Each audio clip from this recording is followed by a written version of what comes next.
Woods from the Debate Flat Earth and More Discord server. Good evening, everyone. Hello. Are you benevolent, Jeff? Hello. I am benevolent. Now, let's just check it works. G'day. It looks like it did. Uh, They've changed the layout of everything. It took me ages to figure it out. Is this the last show of the year? No, we've got one more where we'll do a big flat review of 2025. Nice. Which will be on the 28th, would it be? Or something like that, I think. Sounds magical. Magical. Anyway, don't forget, as always, you can make a comment by joining the show through the Discord channel. The link is in the description. Or you can click the $sign on the YouTube live stream and you can pay to make a comment. That would be lovely if you did that. Or if you're just enjoying the show and would like to support my efforts, there's a link in the description to my PayPal and my Patreon as well. So you could bung us a few quid that way if you feel so inclined. Right, that's got that out of the way. We start tonight with a weird thing found on a beach in Ireland. And then some weird things found in America. Enjoy.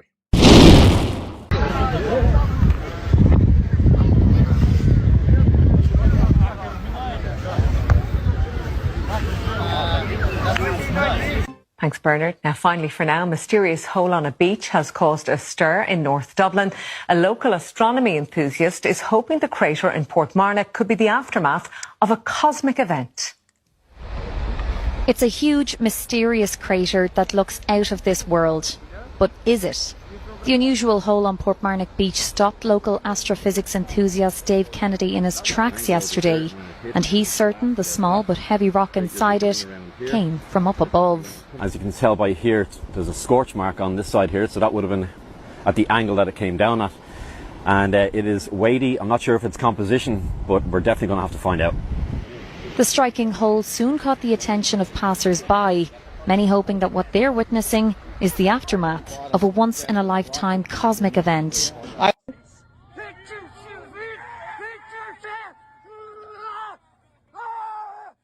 I'll eat them all day! All day, let's go! You ready for this? Watch this. Shit, we got.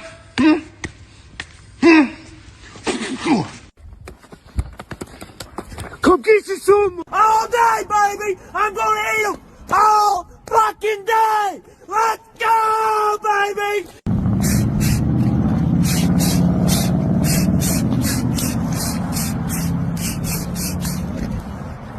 Can't touch this, big dog. All day.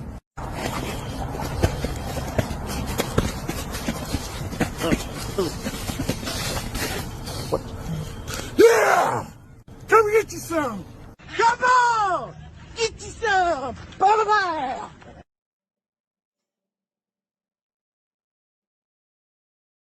Is that the end? Oh, now it's ended. The hell Were they all punching themselves in the face? What was that? That was Redneck Brawl 11. That's how they promote it, apparently. It was on last night. Well, we missed it. Did Rob not just win? Damn, we missed it. And then, of course, fake meteorite. Yeah, that was an old. How could those people be fooled in Ireland? Oh, wait, that's where Pete Shea lives. Charleston, West Virginia. Yeah, I could see Redneck Brawl in Charleston. I thought the meteor was what making them hit themselves. I thought that there was a connection there. Well, one guy seemed to. It looked like he broke his glasses and then knocked one of his own teeth out. Yeah. Concussed himself. Okay, some US politics now, starting with the greatest of all American politicians. No, not the Mango Mussolini. George Washington, of course. Here he is being interviewed by Glen Beck. George, we have programmed a lot of information and given you a lot of information on what's going on in today's America. Based on your writings and the writings of the rest of the founders, what is it that you feel is the biggest problem or where we should start to fix things? If I may speak plainly, my countrymen, the greatest danger to our republic lies not in foreign arms or political faction, but in the decay... May I just interrupt you for a second? Could you just dumb it down just a little bit? Okay. I do have 29 points, and they're all referenced to exactly what we said in the past. For this, just speak in today's language. Okay. I get it. Let me speak to Americans. If I'm honest, America's biggest problem isn't political or economic. It's all moral. You've drifted from the virtues that make liberty possible in the first place. Freedom. To be free, you have to have discipline, you have to have faith, you have to have character. And if you don't have any of those things, laws can't stop anything, and they mean little. Government turns either weak or oppressive. You have grown skeptical of truth, you're reckless with debt, you're comfortable blaming instead of building anything. And in my time, we've understood that self-governance begins with self-control. Do you even recognize what self-control is? Public virtue matters more than public opinion. You keep electing these people, expecting things to change, but you haven't changed. The fix is not going to be found in Washington, D.C. It's going to be found in every home, every school, every heart. You know, where are the citizens who value duty over comfort, principle over popularity? America was built to be a moral and self-governing nation. It's only that foundation that will still save her. Well, AI George Washington, programmed by Glen Beck, sounds remarkably like Glen Beck, don't you think? Amazing. It's like they're related. Oh, that's right. Glen Beck claims lineage to George Washington. Yeah. I thought George Washington would sound a little more British. I don't think he should have been wearing a sort of grubby-looking T-shirt either. He has better teeth than history gives him to. He must have some work done. Of course, he would have had to work with nowadays technology. I guess Well, that's so, true, because I guess wooden teeth wouldn't cut it in today's day and age. He never gave that a mention, did he? He didn't say, you've got all these moral problems, but your dentistry's really improved. It's funny how Glen Beck had to tell him to dumb it down like 3 times. Yeah. He dumb it down even more. No, he said like one word. He said, hold on, stop. I didn't get that. Okay, a compilation of MAGAs now, starting with this strange creature who is going to tell us all about how things used to be before she bothered to take an intro.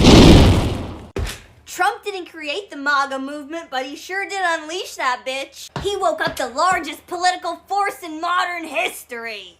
Before Trump, Americans were trained to believe a lie. Politicians are untouchable. Agencies can't be questioned. The media is always right.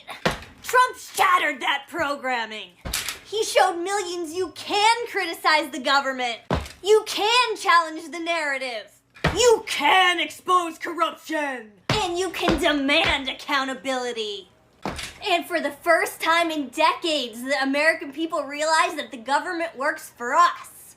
And the establishment will never forgive him for that. I believe the Democratic Party is as close to a terrorist organization as you can get, and if we start doing the real investigations of this, they will be designated a terrorist organization. What they've done to the United States, they plotted more so even than Muslim Brotherhood and CARE, right? And all these Islamic radical terrorist organizations, which are bad enough, and we got to get to the bottom of and get them out of the country. These people organized an invasion of our country. We got 15 to 20 million illegal alien invaders here that have destroyed the country, destroyed the economy, have destroyed the education system, particularly in inner cities for folks, destroyed the education system, the healthcare system, law and order, sanitation, and they specifically brought in people that would not acclimate to our culture and our society, and could not be assimilated, did not want to be assimilated, and we're going to be arrogant about how they were not assimilated. I'm about to say some of the realest shit I've said in a long fucking time, so you might want to turn your fucking volume down. Some of you are gonna take this shit personal and good, cause I don't give a fuck. I didn't forget what the fuck I've been through. But when the Republican Party and the GOP loses the fucking House and Senate in midterms, a lot of y'all need to look in the fucking mirror. Don't come and get mad at us that never dipped into the fucking MTG drama, the Candace Owens saga, the fucking Charlie Kirk conspiracies. America first is better than MAGA or fucking Israel. You see, we stayed focused on the true enemies of America. These illegal immigrants, the Democrat Party, and here lately, the fucking GOP and Republican politicians. Cause why in the fuck is President Trump out here campaigning in fucking Pennsylvania? Where the fuck is the GOP and the Republican Party giving President Trump some fucking support? And where the fuck is the DOJ at? Don't get mad at us that stayed focused on the fucking mission. While some of you were talking about fucking topics, dividing a fucking movement, moving forward under the disguise of just asking questions. This is exactly what the fucking left wanted this entire fucking time. Did y'all not fucking realize how all this shit started? The left mentioned MTG. The left mentioned Candace Owens. The left mentioned Charlie. And while President Trump is doing everything he possibly can within his fucking powers, y'all are mad at him.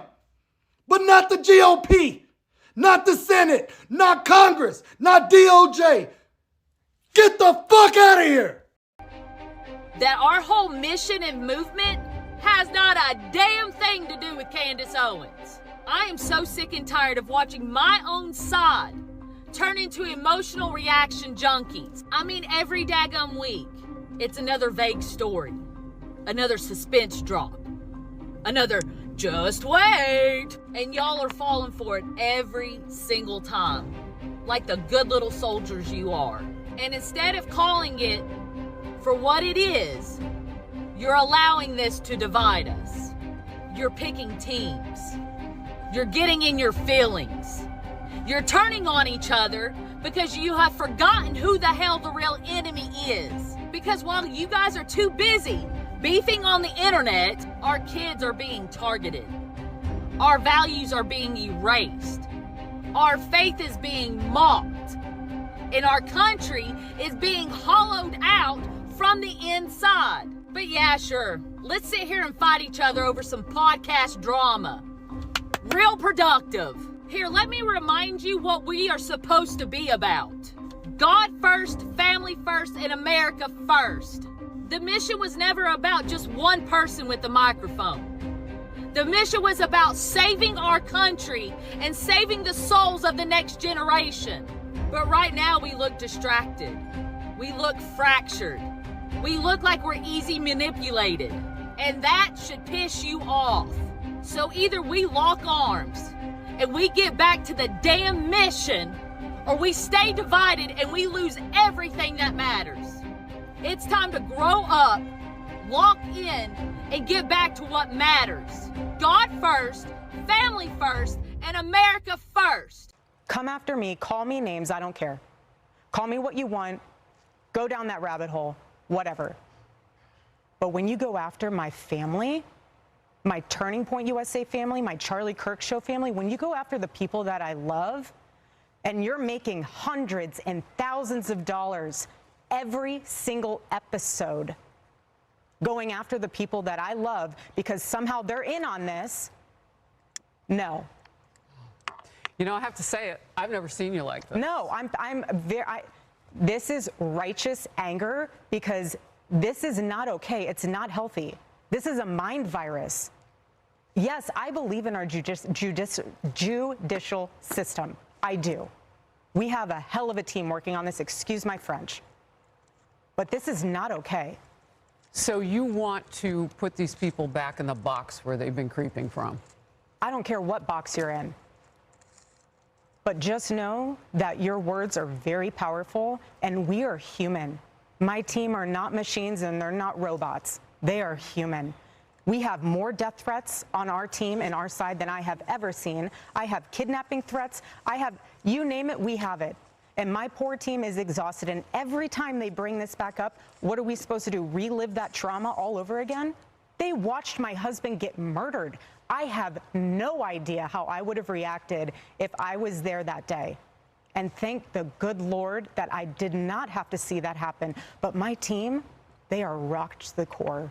So why every single day do they have to be dragged through the mud, analyzed, hyper-analyzed? You know, sit in a corner and cry and be in fetal position. This is a duty to my husband, and it's an absolute honor, and I will never back down. And so my message to them is to stop. To stop.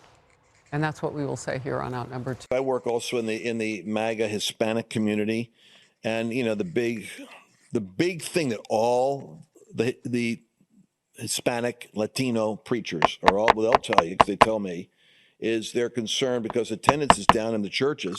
It's a shame that the Christians that are illegal in the country, that have been in the church for 10 years, 15 years, they're afraid that ICE is going to come in and bust up the churches. So some of the best citizens you've got are living in fear of being deported. It's because, you know, we're like meatheads, I think. Like, I guarantee. I just played Brother Steve. I listen to him all the time. But, you know, I can't, he doesn't listen to me. I can't get these guys to understand.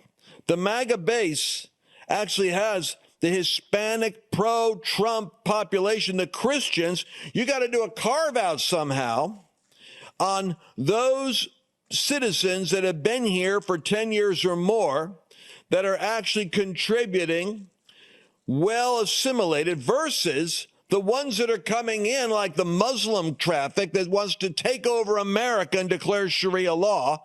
You should not have. You ought to be creating some kind of a criteria for prioritizing criminals first. And if these people that have been working class people and they're serving, I mean, they got family here, and they're in church, and they're, frankly, if they're Republican conservative, I don't want to drive them into anxiety attacks and not voting for Trump because they're afraid they're getting deported. They're not the priority. Does that make sense to you? White and blue.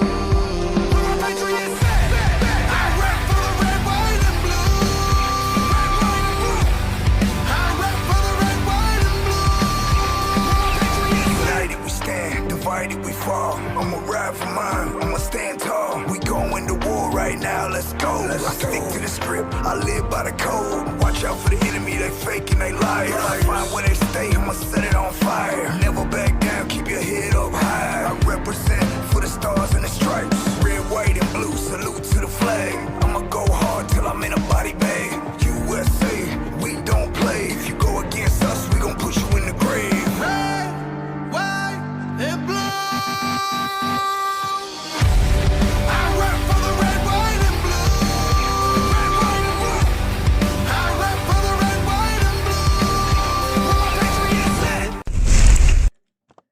His beard. What a great song. Getting really ridiculous. What a great song. Makes you want to salute the flag, eat a hot dog, fire off an M16. Those empty, blank manila folders look pretty intimidating. What's he sitting fire to? There's ructions, I think, in MAGA there. I think we could see. Everyone seems to be cross with everyone else within it. Who was the bearded guy who was screaming, like panicky, like... I don't know, just some weird MAGA guy I found. Yeah, I need to remind new listeners there may be some blue language used in this channel. Oh, yeah. They do not reflect the thoughts of the people on this forum. And let me also say very quickly, thank you very much, Brian Peck, for the super chat, who says, first super. Thank you very much, Brian Peck. It is indeed the first. Let's hope it's not the last, everyone. Thank you very much. Go ahead, Paz. Yeah, don't forget the 6-7. I'd have thought, who'd have thought that oversimplistic and jingoistic solutions and propositions and how you run your country could cause problems? I know. I mean, like I was saying, there's a whole chunk of your society which is, at the very least, feeling uncomfortable, and at the very worst, having their lives ruined because of this. Yeah, Lance Wolno, I think his name is there, would seem to be suggesting that you should allow illegal immigrants if they vote Republican. which I think is a thing that they've been... Oh, the Democrats are bringing all these people in because they'll vote for them, right? That's the thing that they've been saying. But if that's the rhetoric that flies, I'm fine with that. What he's effectively saying is allow people to come in and constructively contribute. That's all he's really saying. Okay, bad language warning, which Dr. Pecker's already supplied, but here's another one before this particular next clip. Now, think back hard. Can you remember when denigrating your fellow human beings with nasty, demeaning slurs was a bad thing? Well, not anymore. I'm a proud racist, but I wish everybody well. Why are you a proud racist? What? Proud. Why am I a proud racist?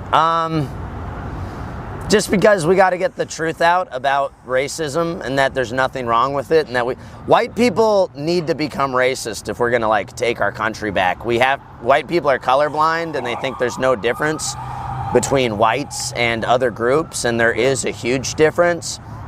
And they've just beaten us with this word. Like, the word racist is what stops us from having a secure border. Donald Trump is scared of getting called racist. You know, maybe that's why we're not getting the mass deportations.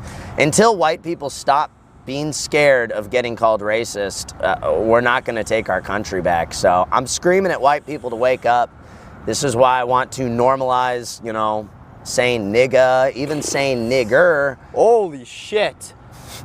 But, okay, what are we doing, bro? He's really upset right now because people are calling him, because of President Trump, they're calling him a retard.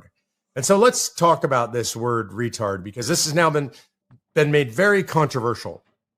There are so many words in the English language that have been driven out of use because we've been told they're politically incorrect, right? Well, that's just cultural Marxism. And the word retard, you know what it means. I know what it means. We all know what it means. It means somebody who's dumb or lame or ridiculous. And what they're trying to tell you, what the left, the police, the thought police, the speech police, they're trying to tell you that when we do this, we are insulting people who are mentally handicapped. By the way, I've never heard in my life that term used about somebody who is mentally handicapped. It's just not used. People will say they're mentally handicapped, or they're mentally disabled, or they're disabled. Polite ways to say that they're suffering from some disabling condition. I've never heard, and I'm not saying and nobody's ever said it, but I've never heard in my life people say that about somebody who has an emotional or mental disability. But I have heard it said many times growing up, and obviously even a lot more recently, about people who are just lame or ridiculous or dumb or doing stupid things or offensive things. People say that that's retarded. That person's a retard.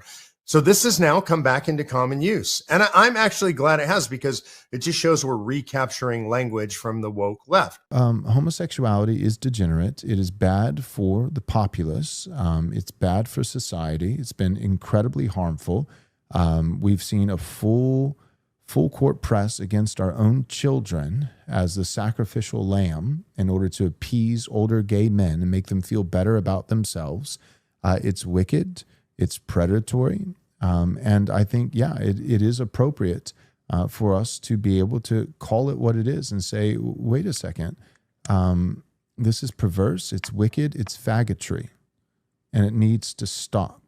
I think that that's okay. Yes, you can use that word on occasion, as I just did, to say, no, we're not going to tolerate faggotry with our children. Cut it out. Stop it.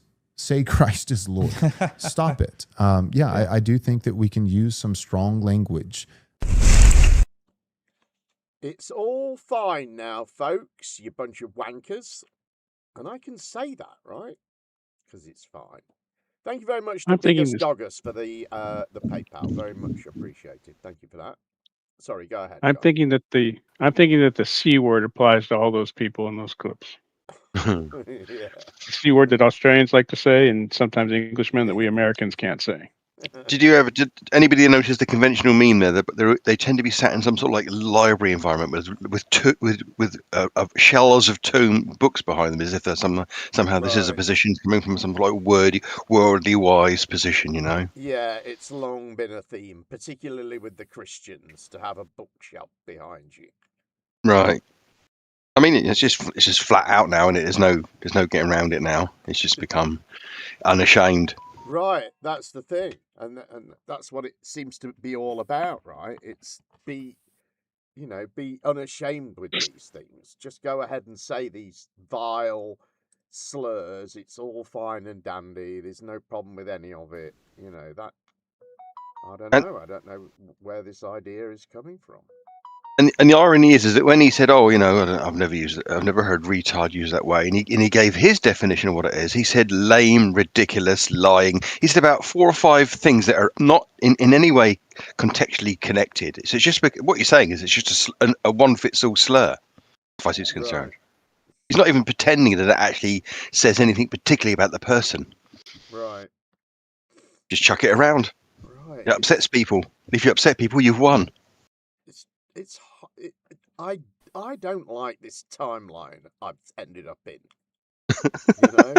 How did this be a thing? But I've got videos of people saying, "Yeah, we should say, let me tell you some ways we can be more nasty."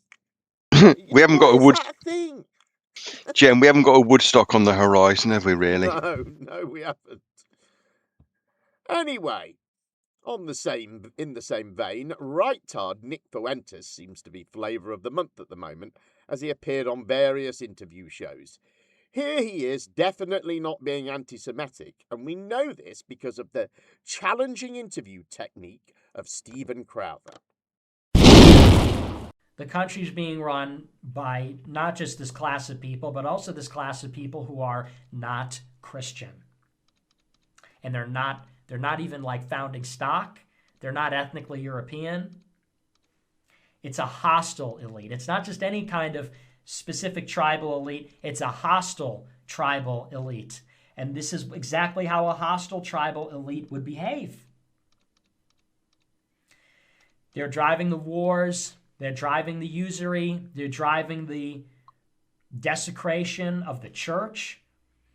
It is set against Christ the King. It is set against the vicar of Christ and his crown on earth, which is the Catholic Church, which is the Christians.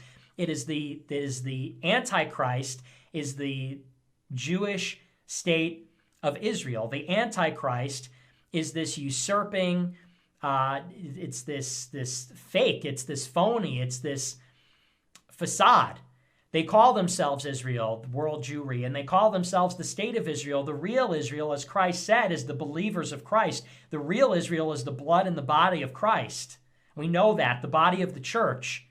And they have set up a fake Israel. They've set up a fake Israel country and a fake Israel nation, this organized Jewish influence set against a real one. Who challenged God's authority first? We all know. He came down from heaven like a bolt of lightning, and he knew that he didn't have much time, and he's got a bed made up for you in hell, and we know who it is. A different prince, the prince of this world, the prince of the worldly. Who else would be leading the revolution? Who else would be leading the insurrection against the true kingdom? And against the representative of that supernatural kingdom on earth? Who else would be behind it? Other than the devil. You could say it's the left, and behind that is the Jews, and behind that is the devil. And what else would it be? When it comes to the Jews, here's the silver lining. It tends to go from 0 to 60. Like, they're not wrong about that. But there's a reason for that. And the reason is them, okay? When it comes to the Jews, every society where shit has gone down with these people, it always goes from 0 to 60. It never starts with burning all the Talmuds in Paris, okay? It never starts that way. But frequently, it seems to end that way, and it gets there very rapidly. Doesn't start there, but it frequently ends there. But I would say that the Jews had better start being nice to people like us, because what comes out of this is going to be a lot uglier and a lot worse for them than anything that's being said on this show or has been said on this show. In spite of the fact that I have been bullied by the Jews and I have been oppressed and slandered and lied about and attacked by the Jews, I have been completely precise, for the most part, and even-handed and nuanced about my view about the situation. And I'm also a Christian, which is going to matter. Because it could be a lot worse, I'm going to say, than this show. And what's going to come out of this could be, like I said, it could be a lot uglier than what we say on the show. I know that there are other people that are going to push farther than that once this conversation really starts. And the Jews are going to look at people like me in America first and say, damn, I miss when it was just that funny guy. And we pushed so hard and this and that because history has shown that once this train gets going, Hitler was based.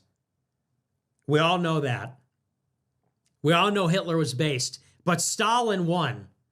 And Stalin ruled for 25 years. And that's awesome. You know what's a little more awesome? In the end, Stalin might have been killed by the Jews before he really won. I think there's some misconceptions of you. I've heard this said. Can you clear the air? Nick Fuentes, do you hate all Jews, sir? No, I don't. Okay. Do you consider yourself an anti-Semite, a noted anti-Semite? No. Okay. Clears that up. Yeah, that clears that up. Yeah, clears it up. Oh, thank God he said that, and I can rest at ease. It's unbelievable, isn't it? Yeah, a big hollow round vegetable there, sat next to a pumpkin. Yeah. I love that. No wonder Kikuchi likes this guy. The bit where he said, "I'm a Christian, so this show could be a lot uglier." I mean, for fuck's sakes. He does have a sort of, what is it? His delivery is sort of frothy, isn't it? And pleasant. Sure. Do you know what I mean? I mean, the content is just vile, but his delivery is sort of friendly. But he was talking about, societies, like, well, let's not beat about the bush. He was weaving around talking about the Holocaust, in the most smirksome way I could imagine. Right. Just awful, isn't it? It's very worrying. He's had dinner with Trump. Okay, now. Unbelievable, isn't it? No, not really. Unfortunately, it's not. Yeah, true. All right, enough of your problems, Americans. To the UK now. And the flagshaggers don't want anyone else going to France playing at martyrs like they did. But not everyone is listening. But really, just to come on today, and the point of saying is, I just want to categorically get it out there and say to you, off the back of us and what we've shown, I do not want people going out and risking slashing boats, slashing dinghies. I went in the sea, but we're not there to harm, attack people. We don't want to get anyone into trouble, and we're definitely not condoning violence against people.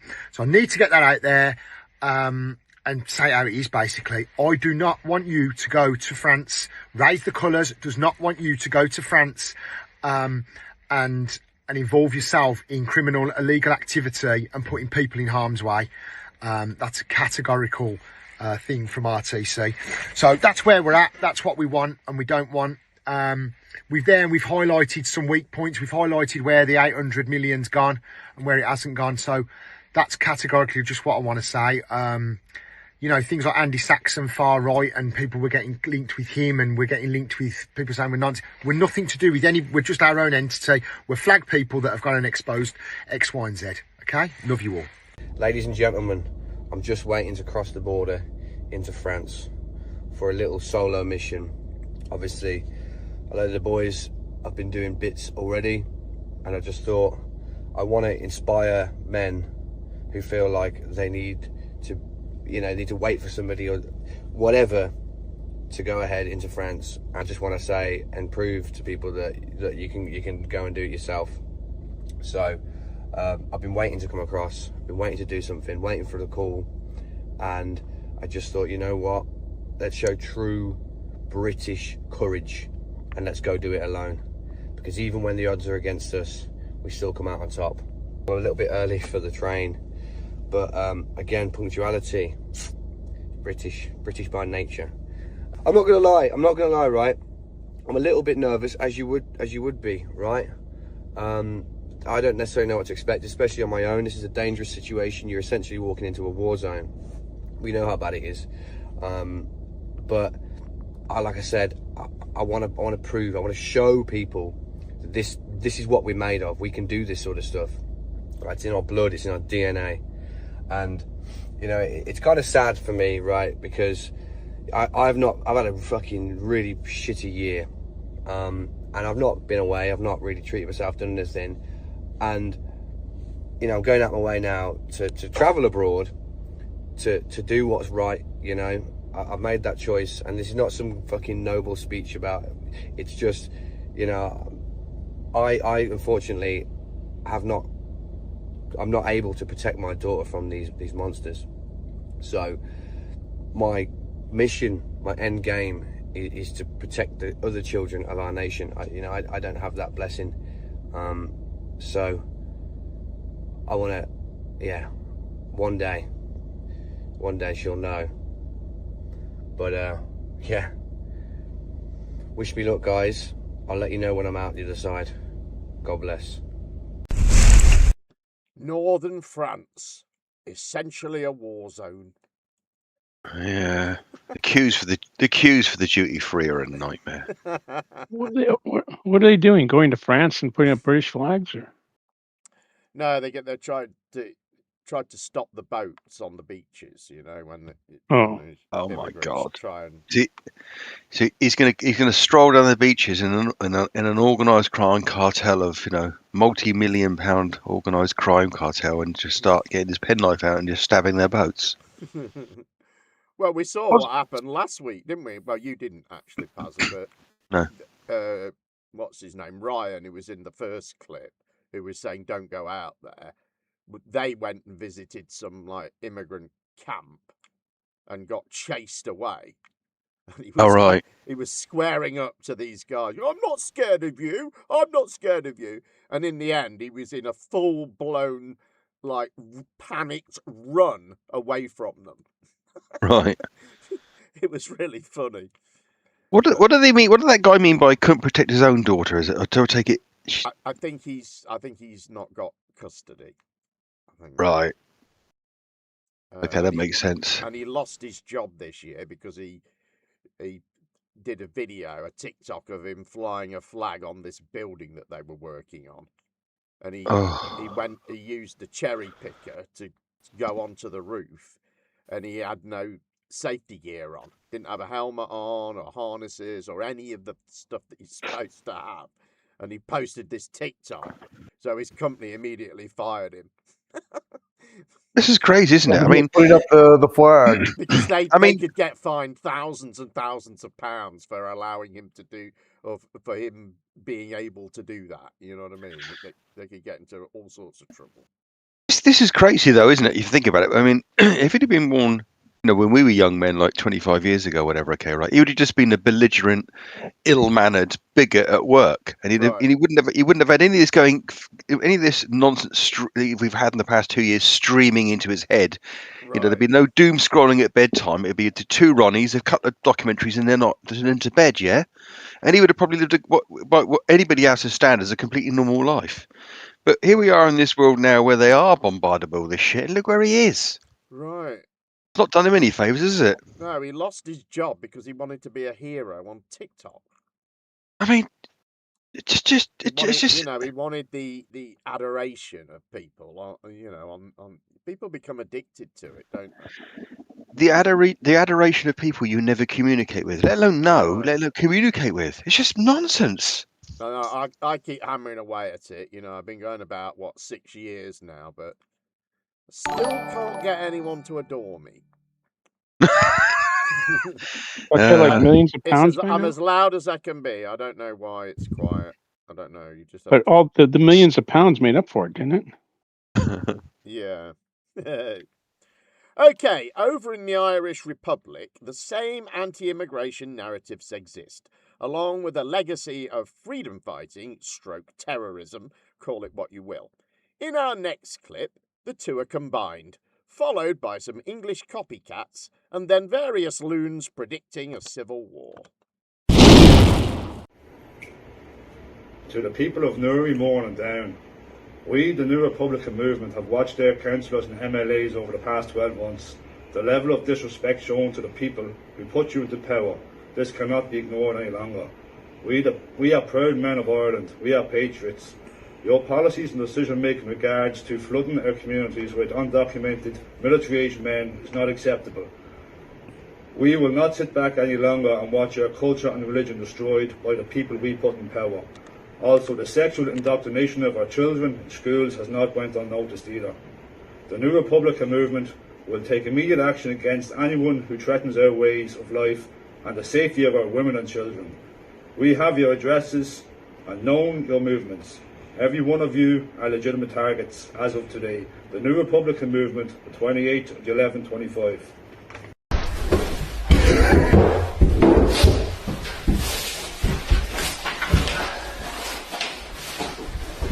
We are the new construction industry movement, and once again we have been let down by the UK government, and Rachel Reeves has made the British taxpayer a legitimate target. Welcome to Great Britain, where the working man lives the country, he works, he pays, he sacrifices.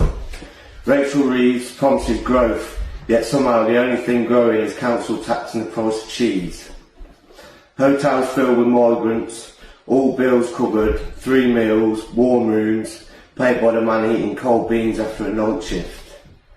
Then we have Barry, who hasn't worked since twisting his ankle in 2015, but his benefits arrive like Christmas every month without fail. The working man carries a nation that forgets him. He funds a system that drains him, but they say it's fine, they need another hotel. And while we're holding out hotel rooms like 3 minutes at a dentist, there's another soldier forgotten in the fog, the British farmer, the man who feeds the country yet barely feeds himself after the supermarket price cuts and fuel hikes. He wakes up before dawn, works through storms that would evacuate cities, and sells his life labour for less than a London pint. Come on, lads. Let's put the reaching off. Let's go.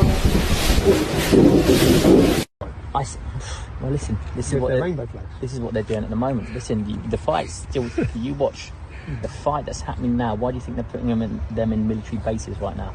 You think that's a coincidence?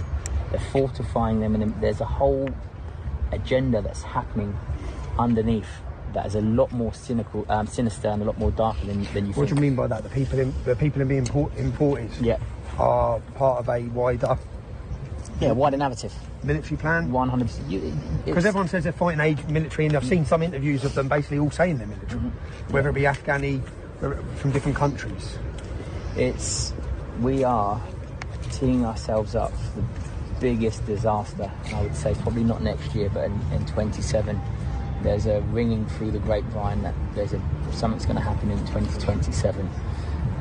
If we don't stop these boats from coming over, if we don't stop these migrants from not only being housed in our hotels and then being moved into military bases, but they're setting up a whole militia, if you wish, I believe, and what I've heard in my ear is very close to the ground. That's happening in the UK right now. It's not just a case of these immigrants are coming in. There's a lot darker forces that's happening behind the scenes. Are you prepared to die?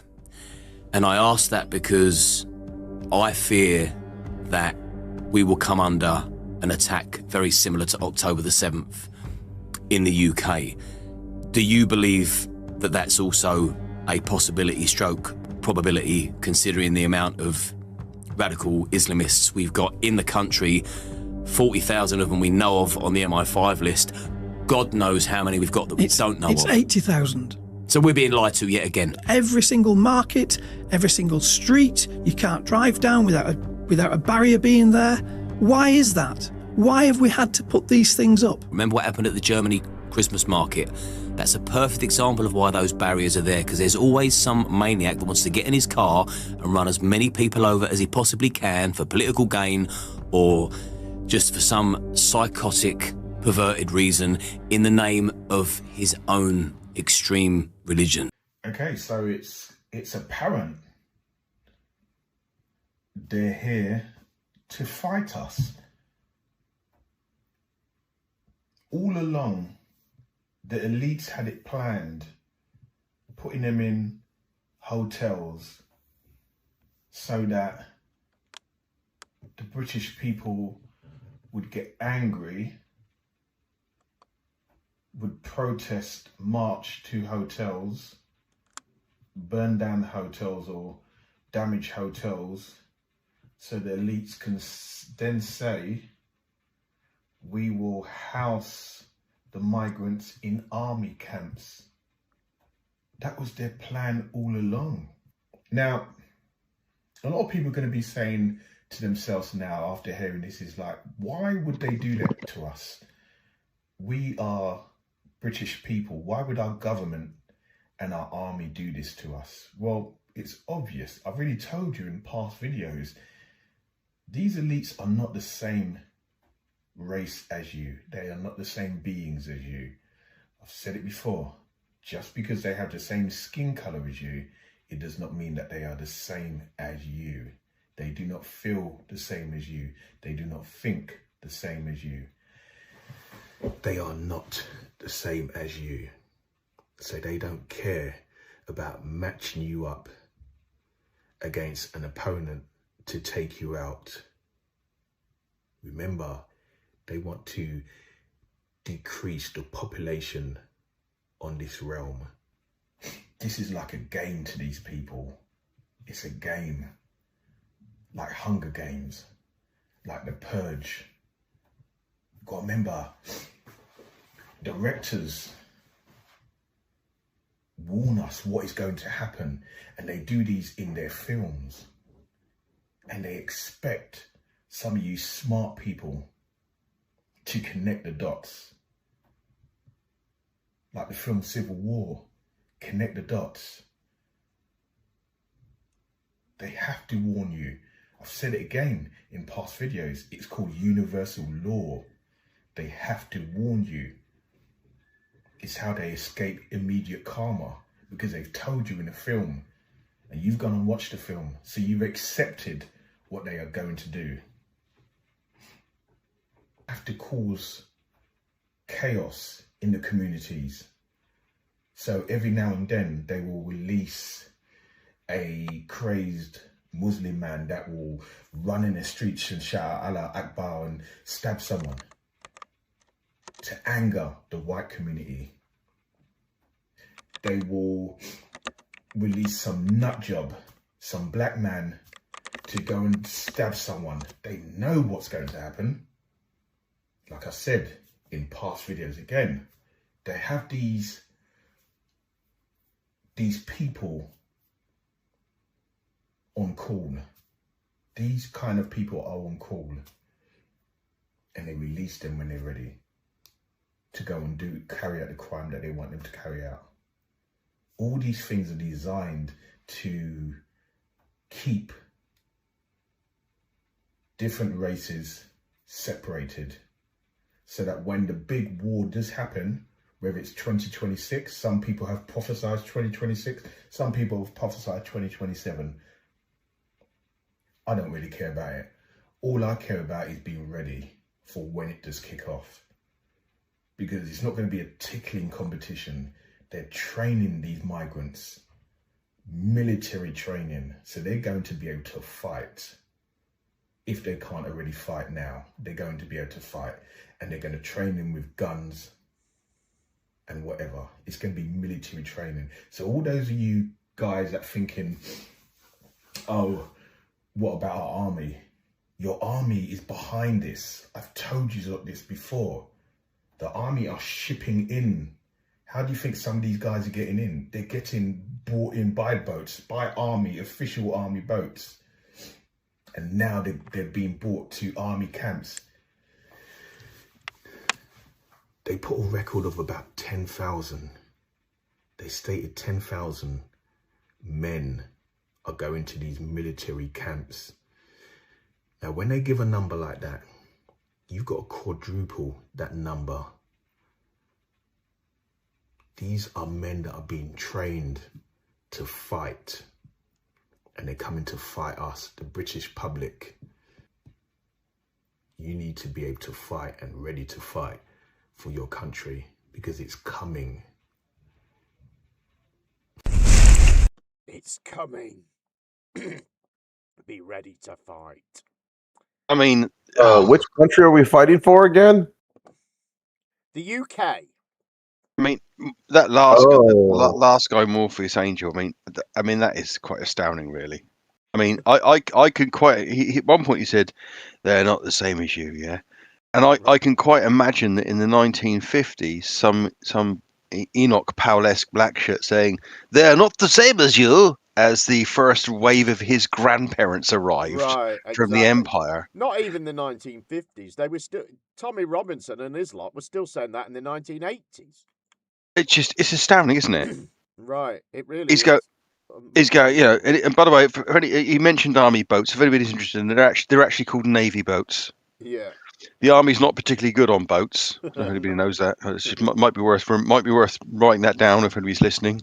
When they do arrive, when they do invade, we shouldn't be relying on the army boats. But it's interesting. He's got all the standard sort of conspiracy themes in there about how they've, this karma thing where they've got to tell you, they've got to secretly let you know about the thing that they're going to do, Yeah. I mean, the fact that this is it. The universal law. They've got to give you clues, because otherwise, that way the elite escape karma. I mean, the fact that they're an elite, and there always have been. There's an echelon of people who completely escape karma. Yeah, because there's no such thing as fucking karma. Should be the thing you're focusing on. The world is an unfair place. It's not fair. It's not. Karma's a ridiculous notion that's been, it's useful for showing people being horrible and then falling over on the internet for laughs. But it's not an actual thing. It's certainly not a Christian thing, dare I say it. Right. Tony V 8041. Thank you very much for that super sticker. Very much appreciated. And thank you also, of course, to Sean Hawkins, who says I'm too quiet, but everything's on full. I can't be any louder unless I just shout, which I'll try and do.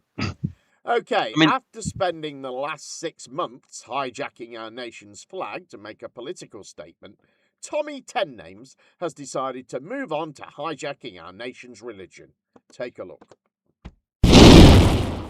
Quick good morning, yeah?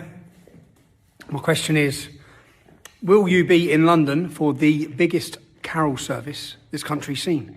And do you know what? This is the first year. We shouldn't have to put this on. There should be a Christmas carol service. There should be a massive Christmas event put on by our government. Did you see Poland's this year?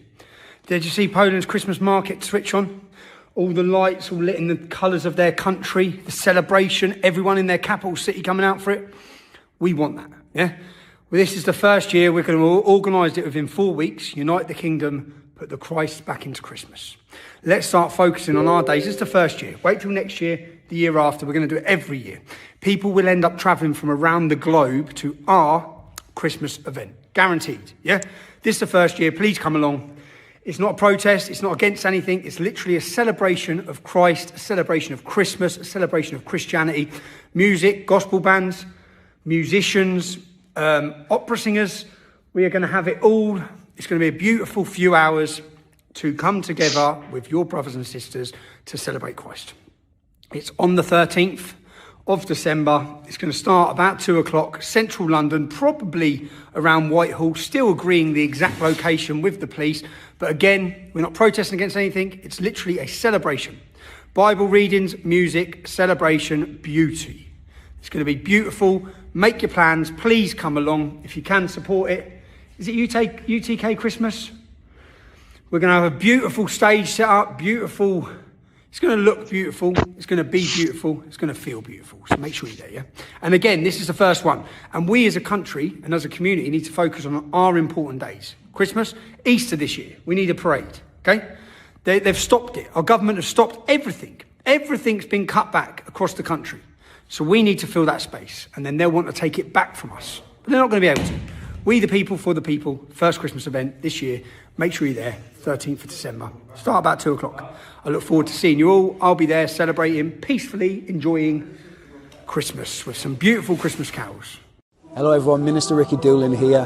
Hello, Pastor Chris Wickland here. Hi everyone. Hey, Canon Phil here. Happy Christmas! It's here! I think it's safe to say that everybody loves Christmas. And of course, Christmas is the celebration of the birth of our Lord and Saviour, Jesus Christ. That singular moment remains the most powerful proclamation of hope the world has ever known. This is everything to me. Jesus Christ, the very blessing of my life, the Saviour of my soul. He can be all of that for you too. On that holy night, angels did not whisper. They roared across the skies. Shepherds did not wander. They ran to behold the King. And kings themselves bowed low before a child who carried the government upon his shoulders. This is the Christ we proclaim. This is the message that London must hear again. For this is the hope that Britain must recover. So join us on December the 13th, where we'll be uniting the kingdom once again in central London to put Christ back into Christmas. A moment for believers, families and patriots across this nation to stand together and to declare something simple and powerful. Christ is the reason for Christmas. This is being organised by Unite the Kingdom. How many people were there in the summer? Over 1 million people. Are you going to be there then for the carol concert of the year on December the 13th? If you're tired of politics without purpose and Christmas without Christ, come and sing truth in the heart of our capital. We're celebrating the birthday of Christ, and I'd ask every single one of you to come. It's a Saturday. It's going to be in central London. Christmas carol service with laughter, fun, and praising our Saviour Jesus Christ. I'm so excited to be there. Our whole band will be there singing Christmas carols and reminding everyone that Jesus is the reason for this season. So I want to invite all of you to be there on Saturday, December the 13th. Let's be united in harmony at Christmas time. One big family, as it's supposed to be. This is not a season of retreat, but a moment to advance the light of Christ into every corner of our city. So if you would like to support this event, if you can help out in any way, please visit the link that is on the screen. But I urge you, every single one of you, come, stand with us. Come lend your voice, your presence, your faith. Come take your place in this great declaration of hope. So see you all in London. Saturday the 13th of December. Make sure you're there. God bless. bye.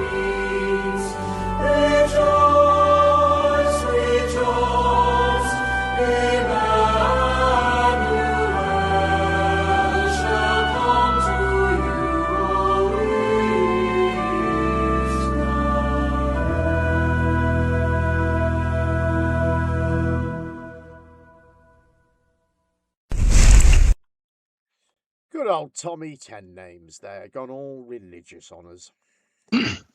Question. I was really confused. Yesterday. I missed it. Damn it. I was really confused because I, for the longest time, kept thinking they were saying cow concert. Oh, cow concert. Yeah, no. And I have no idea what the hell cows did with Christmas. Yeah, that's a weird thing.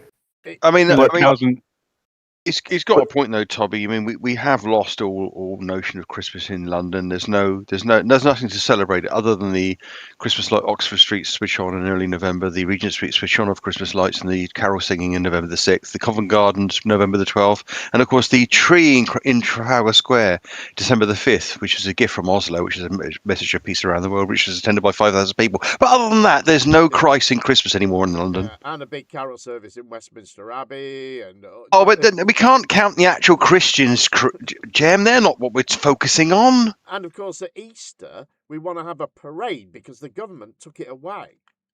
Yeah. There's a couple of points there. We used to have an Easter parade, then Labour got elected, and off it went. No more Easter parade. We're living in a fantasy world. It's unbelievable. Yeah, a couple of things I have to say before we move on, Jem, is that at one point one of those men of God, in quotes, said they want to push the light of Christmas into every corner of the city. that's not a normal Christian message. No. That's inferring that you want to impose yourself everywhere amongst all. And that's in a city that they know is multicultural, multi-religious, and has a huge chunk of atheist people who quite frankly don't want to get on with Christmas, don't like Christmas. Yeah, that should be read as a message that you wouldn't normally get from someone who's trying to embrace Christmas. Yeah. And the other thing I would say is that they're going online and making it's clearly not. The bullish nature of what we know their message actually is not that well hidden, and they got the date there. I think they really wanted something nasty to happen to them. Yes, I think they did. And they sort of made out it had. Tommy Robinson went on stage and he said, the Church of England, they didn't want this. Right. Well, they never said that. They didn't want him hijacking Christmas for his message. But they didn't say they didn't want that specific event. But it's got to be, they've got to be the victim, and they're encouraging people to join the Orthodox Church or various evangelical churches they listed. Right. If the Church of England doesn't support you, go and do these other things. But I think, I don't know. Maybe the Orthodox Church you could say this about. I don't know, but the other churches, I think you aren't going to be guaranteed they're going to be, festering racists. No, exactly. You're going to have to shop around quite a bit, I think. I say that because as I was listening to what they were saying, all the rhetoric and everything, I was thinking, oh, please God, no. And as I say this as an atheist, please God, no. Let's not have someone from the opposite side drive a car into a crowd, Right. Because if that had happened, I mean, can you imagine what this week would have been like? Oh God, yeah, would have been a nightmare. I mean, it wasn't very well attended, to be honest. There was probably only maybe 2,000 or 3,000 there. I think. Right. I think probably nearer the 2. Yeah. So it wasn't, and the event itself was crap.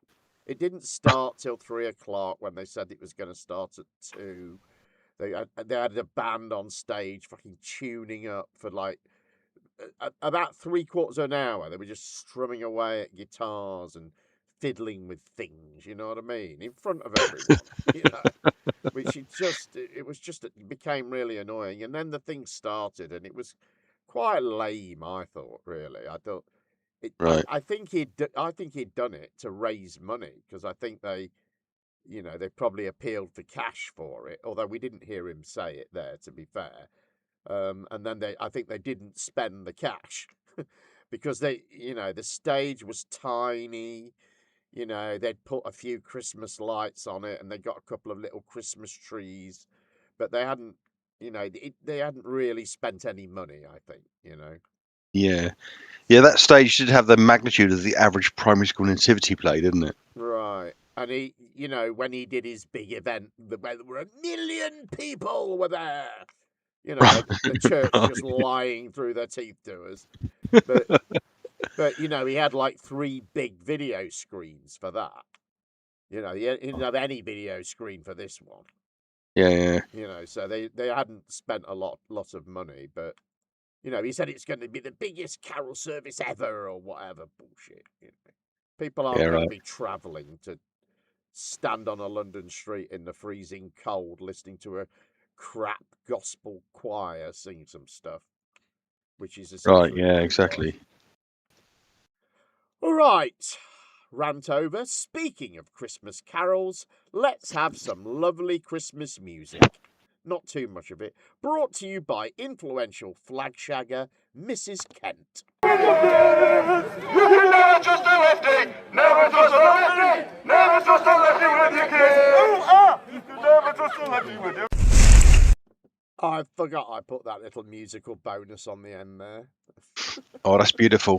I like the line about the second-hand smoke. Yeah. The great Gertrude Perkins says, I'm ashamed to be living in the same country as this vile woman. As a Kent resident, I utterly despise this chav. Yeah. When the pub karaoke just isn't enough in your life. Yeah. Oh, no. I quite enjoyed that little song there. Oh, did you? Oh my God. It was my favorite. My favorite line is, "This will always be a Christian country." Right. I think that's a heartwarming message for this time of year. You know, sharing and looking after.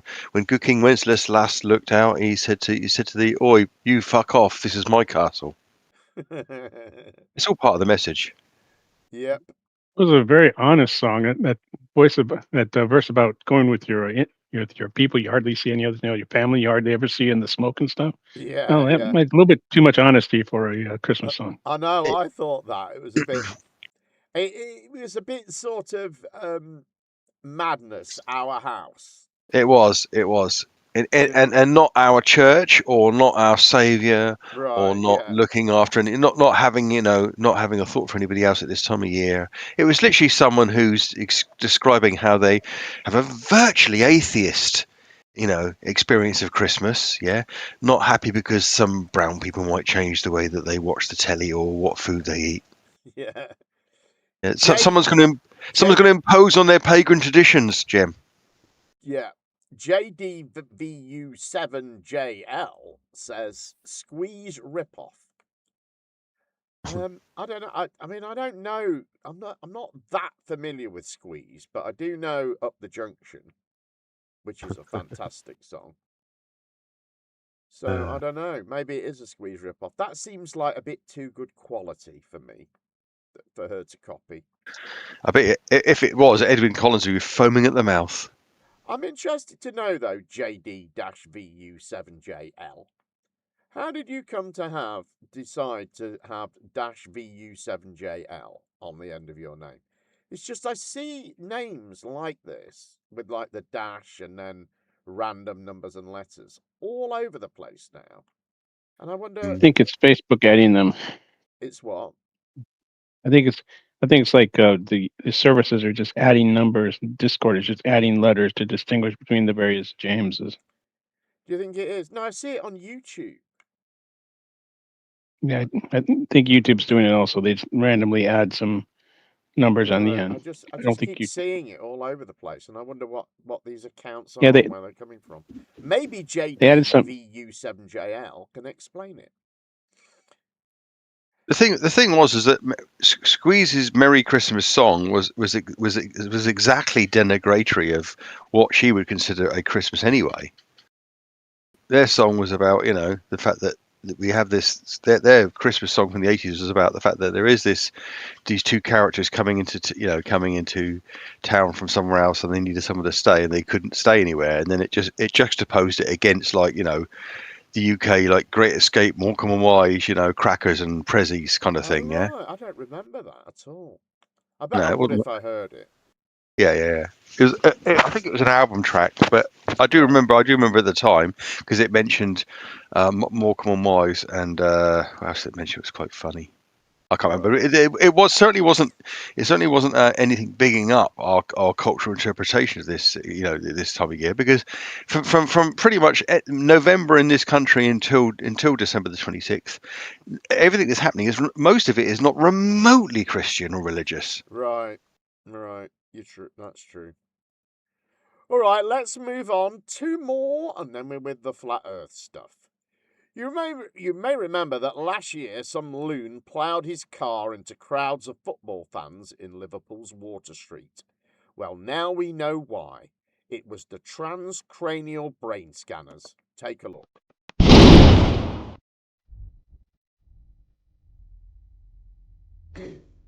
Today we are on Water Street, Liverpool.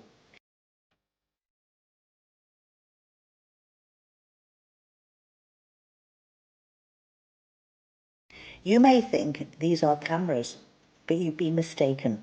These are in fact transcranial brain scanners, firing ionizing radiation into your head. This will give you brain cancer.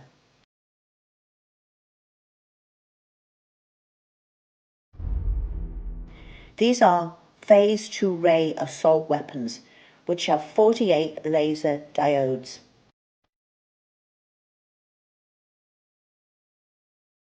We are under attack from these criminals. A peer-reviewed study has been recently released from Germany, proving the cause sterilization. Class 2 LED flicker pulse modulated light. This is a breach of GDPR.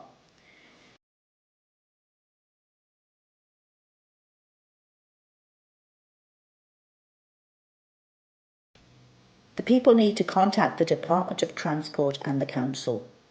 If you've had a PCR test, they would be able to activate your neurolinks. They would be able to control you like a zombie. People who have put up with this haven't got a clue what they've done. It would be like walking through an airport scanner 24/7. We are protected against magnetic radiation under the 2012 Social Care Act.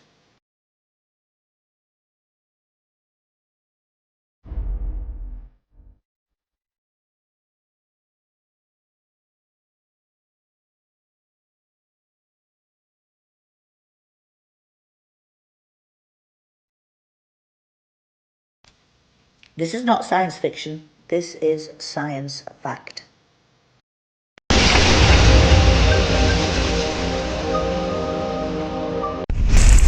Science fact, that is. Definitely fact. If they can do all this, why can't they just beam at everyone and just make everyone happy? Right. Yeah. Wouldn't that work? Yeah. Or do it more often to do something actually purposeful to their needs. Right. Make us eat less sugary foods. Yeah, or make a dozen of us take over the city entirely the way they want it to, rather than just fuck assing around getting one deranged taxi driver to kill 11 people.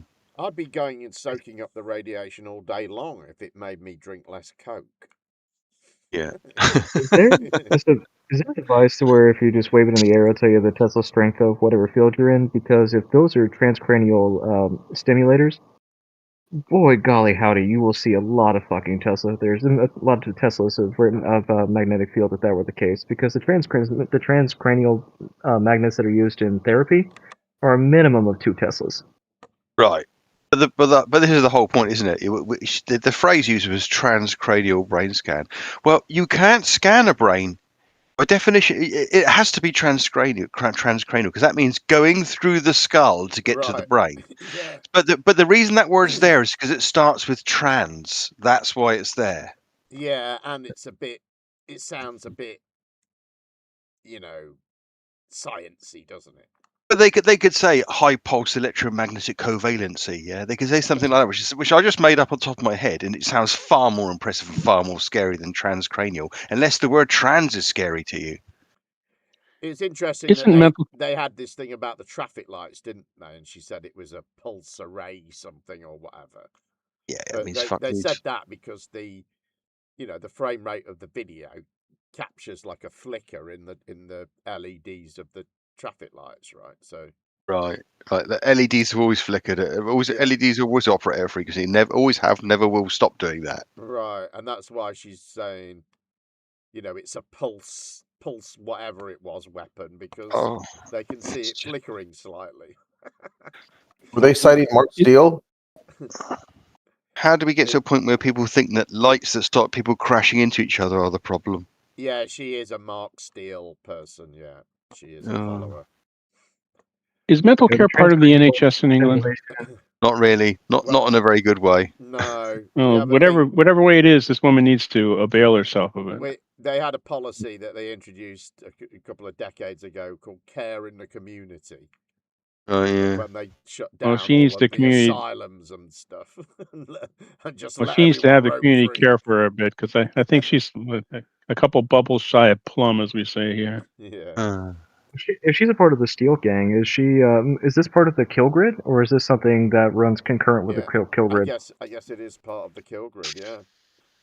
And someone must be making like Enya made all those wispy, noisy videos, CDs, with her breathless voices over various cultural memes in the 90s. There must be someone making a fortune on those 9-bar sinister music tracks right now. Right. They're everywhere, aren't they? That do do do do do do do do do do do. You hear it everywhere, and Yeah, it does add a certain fricassee to the whole thing, doesn't it? You know, it's now when you hear that before they even open their mouth, it must be serious. Yeah, and and true, mysterious. and true. Yeah. Gertrude Perkins in the chat says, Jim, I work at a psychiatric hospital. We're under enough pressure. Keep her away from us. Yeah. Okay, now, as you have often heard me say, everything is a conspiracy these days. And as it's Christmas, what better thing to be a conspiracy than glitter?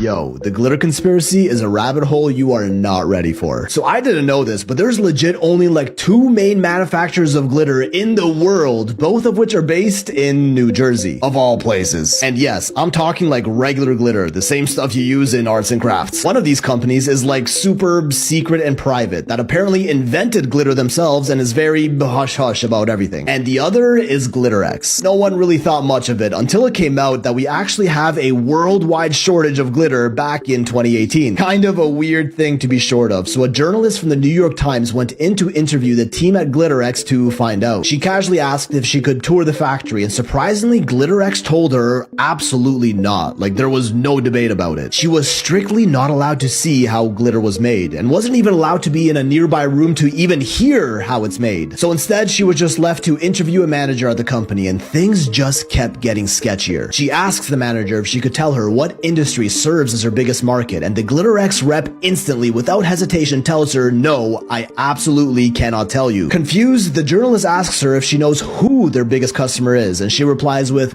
oh god, yes, and you would never guess it. Let's just leave it at that. Asking why she can't talk about it, she responds by saying because they don't want anyone to know that it is glitter, and that if you looked at it, you wouldn't even know that it's glitter. The journalist then asks if you'd even be able to see the glitter at all in the finished product, to which the manager replies, oh, you'd be able to see something, but it's, yeah, I can't. And this interview single-handedly sparked the great glitter rabbit hole of the internet. Apparently, these clients that purchase glitter are all under a very strict confidentiality clause with GlitterX. They really do not want people to know that their products are made from the sparkly stuff. The industry these products are part of is clearly massive, yet no one knows what it is. So what even is glitter? By definition, it is aluminum metallized polyethylene terephthalate, essentially plastic that has been aluminized and shredded into tiny specks that sparkle. And it's used in a lot of things, from credit cards, passports, currency, football helmets, cosmetics, jet skis, granite countertops, even toothpaste, allegedly. But none of these are quite big enough to be this top industry buyer of glitter. One of the leading theories is that this biggest glitter industry is for boat paint, which many manufacturers do admit they use it in their boats. And they don't want people to know about it because of how much microplastics in the glitter these boats are really dumping into the ocean, which is a hot topic these days and is why they'd want to keep it such a secret. Others claim that it's being dumped into beaches to make the sand sparkle, or that it's just Crest toothpaste and we're rubbing the microplastics directly into our gums, as well as for use in military applications, which would obviously be highly classified, and this is where the theory takes an unexpected turn. Remember that super secret company that basically founded glitter, the other New Jersey company that isn't GlitterX? Turns out they're actually not as big of a secret as they'd like to be, called Meadowbrook Inventions, which was founded by Henry F. Rushman, a German-American machinist who invented modern glitter in the 1930s, and also happened to be part of the Manhattan Project, the highly classified operation that created the atom bomb. So the guy who invented glitter also helped create the world's first nuclear weapon. Who would have known? Meadowbrook's machines that make glitter are also commonly used for government contracts for products like rocket fuel, airplane brake shoes, and anti-radar chaff, which are chopped up fibers they shoot out of military planes that can block radar, redirect heat-seeking missiles, and can even be used to simulate poor weather conditions on radar. Good thing the government would never do that. Henry W. Rushman, the son of the original creator, was interviewed and even admitted to what they were really using glitter for all these years, specifically mentioning money, passports, toothpaste, and all those military applications like that anti-radar chaff, and even mentioned it was used in special batteries they produced for a military contractor called Picatinny Arsenal. Batteries that he claimed produce more electricity than any other battery we've ever known, and was pretty quiet about it after that. If there's anything we've learned about the government, it's that they love spending money, and their budget budget is essentially endless, especially if it's for the military. And given all these military uses of glitter, as well as its founder's roots in the Manhattan Projects and connection to atomic bombs, this one might be our answer. What other industry could be so secret that the New York Times article described it as CIA levels of obfuscation? How about the CIA itself? Perhaps once again the government is behind it all, using the same sparkly powder found in children's art projects for military applications, fighter jets, rocket fuel, money, and passports. Possibly even some new high-tech super battery they don't want the rest of us to know about. What a plot twist that would be if glitter, of all things, ends up being the government's top secret weapon to control the masses.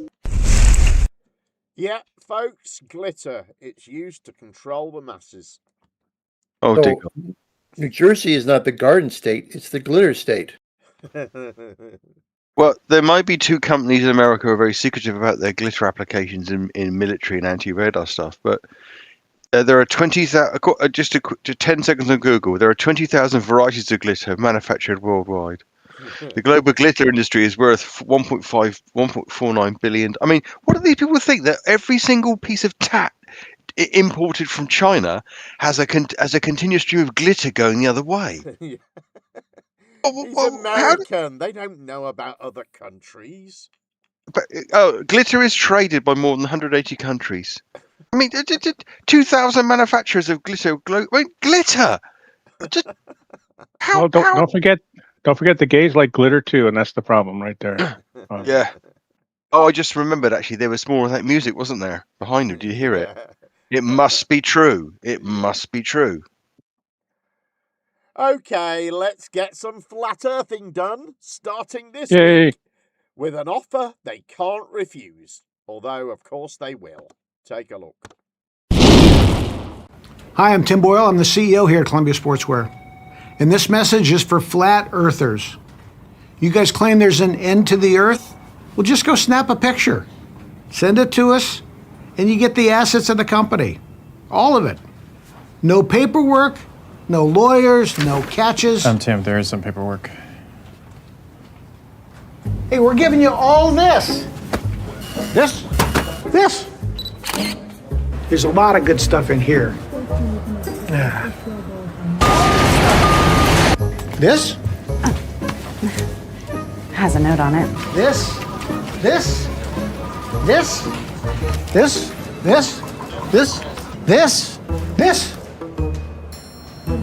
Shh. How long is this meeting? All this. This. How did he do that? This? That's actually a rental. No. Not this. All this. This and all of that. Hey, flat earthers, do me a favor. If you're going to the edge of the earth, wear Columbia. You'll need it. Best of luck.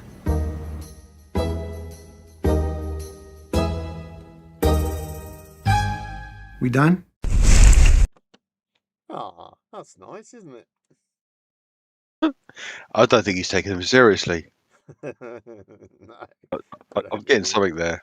There's How actually does he know it's cold? there's actually some subterfuge there as well, because the company is not Columbia Sportswear or whatever. The company is a company that they own called The Company.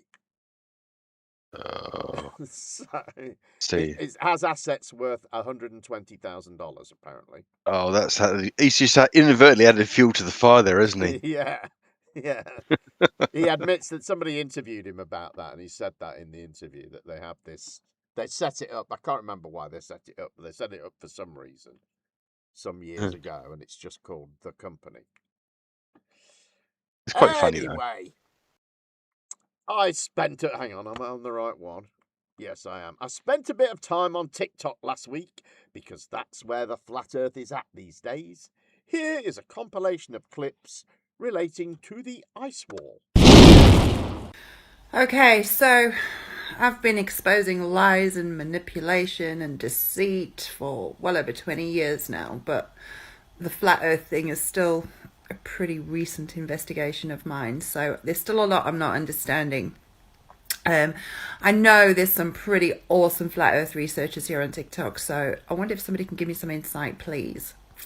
So most of the flat earth imagery we have is like this. So we're looking at the firmament that covers the earth, but it seems to only go to the ice wall. Now, through other researchers and various TikTok videos and even old maps that we've seen, there are lands beyond the ice wall. Okay, so this we know. How does this work? Does the firmament only cover our continents that we know on our Earth? Does it just cover our continents and extend over the ice walls and that's it? Also hearing stories of people from the lands beyond the ice wall. Those are actually the true controllers and where they live, and they keep us imprisoned in this firmament, flat earth. How do they get in and out? I know they can't leave and go beyond the firmament. We've heard Hillary Clinton talk about it, smashing holes in the big glass ceiling, and so many. We can't get through the firmament. So how do the people beyond the ice wall get in and out? Do they go under? Do they go through? I looked into Inner Earth years ago. Do they come in that way? How does this work? Somebody help me. Somebody enlighten me, please. The Earth is flat. This is the ice wall. People always ask, so what's at the edge? Well, the ice wall. Look, you can see it here where I'm stood. This is the ice wall. Let me zoom in on the ice wall. And then people ask, where does the ice wall go to? Does that go on and on and on? No, it stops. And gravity, when it stops, gravity goes the opposite way. Right, I'll show you here. So in the distance, you can see it's flat.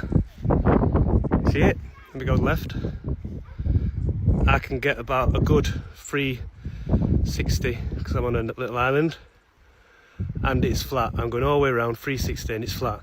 And there's the ice wall in the distance. You can't see it, but that's why you can't see it, because it's in the distance. But look how flat that is. I've gone all the way around the island. Now tell me the Earth is not flat. Where was the curvature there? I've just gone round the world. I'm on a little island. I've just gone 360 and it's flat. If somebody say, you don't understand the curvature of the Earth, it's like 26 miles.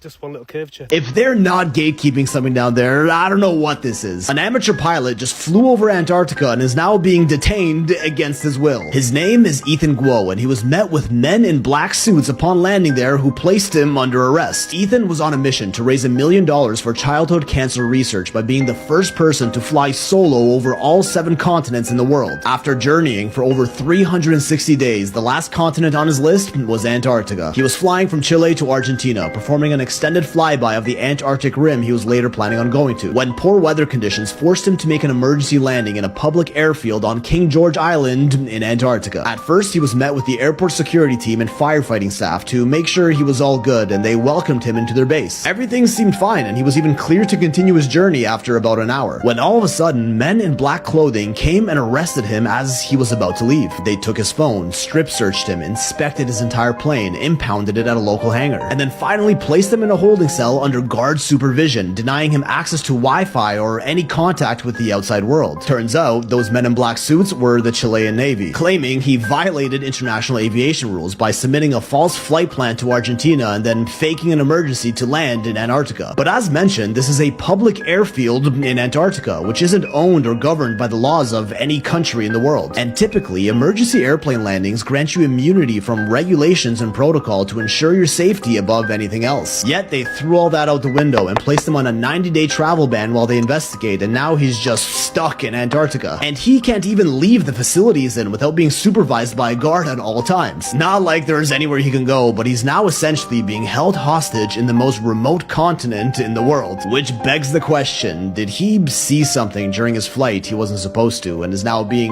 debriefed to forget what he saw? Or does the Navy really just care about following aviation guidelines in Antarctica that much? There's one place on Earth you're banned from going to. Well, sorta, and it's Antarctica. Now ask yourself this. If it's really just a big block of ice with some penguins chilling on it, why the hell is it the most guarded land on the map? Since 1959, over 50 countries, yes, countries who normally can't agree on anything, all signed a treaty that says you can explore it freely. No backpack, no snowmobile, no let me see what's out there. Only government missions, strictly watched. Why? Here's what messes with your head. Captain James Cook, a British explorer, that guy tried circling it 3 times, sailed 60,000 freaking miles, found no way in.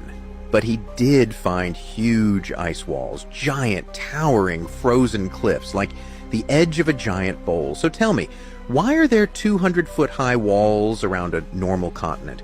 What's behind those walls? No flights over it, no crossing it, no GPS tracking. The only place on Earth where every nation plays nice, with silence. No war, no fighting, just pure obedience. So maybe it ain't just snow and science down there. Maybe Antarctica isn't the bottom of the world. Maybe it's the edge of everything. This is just the frost on the surface. What's buried deep is something else. Whatever evidence globers provide, flat earthers will never believe it. And whatever evidence flat earthers provide, globers will never believe it. Because we've all conditioned to be that way. It's deliberate, and I'll get to that in a minute. On the globe model, the Antarctic continent takes up a relatively small part of the globe, right at the bottom, and the coastline is at about 10,000 miles long. Okay. On the flat Earth model, obviously it's very different. The Antarctic ice wall goes all the way around the outside, encompassing every continent on Earth, and is approximately 78,000 miles long. That's quite a difference, right? So what if we could prove it for ourselves once and for all, without anyone official being involved, without either side being able to call foul or that's cheating? So here's what I propose.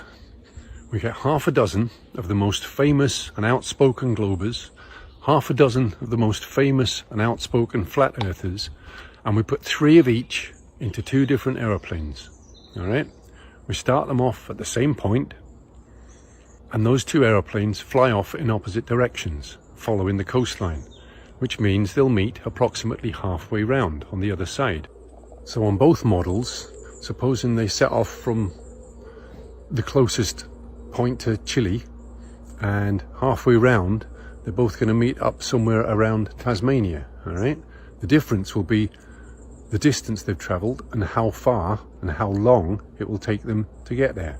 Supposing that if they meet up anything less than 20 hours, the Earth is definitely a globe, right?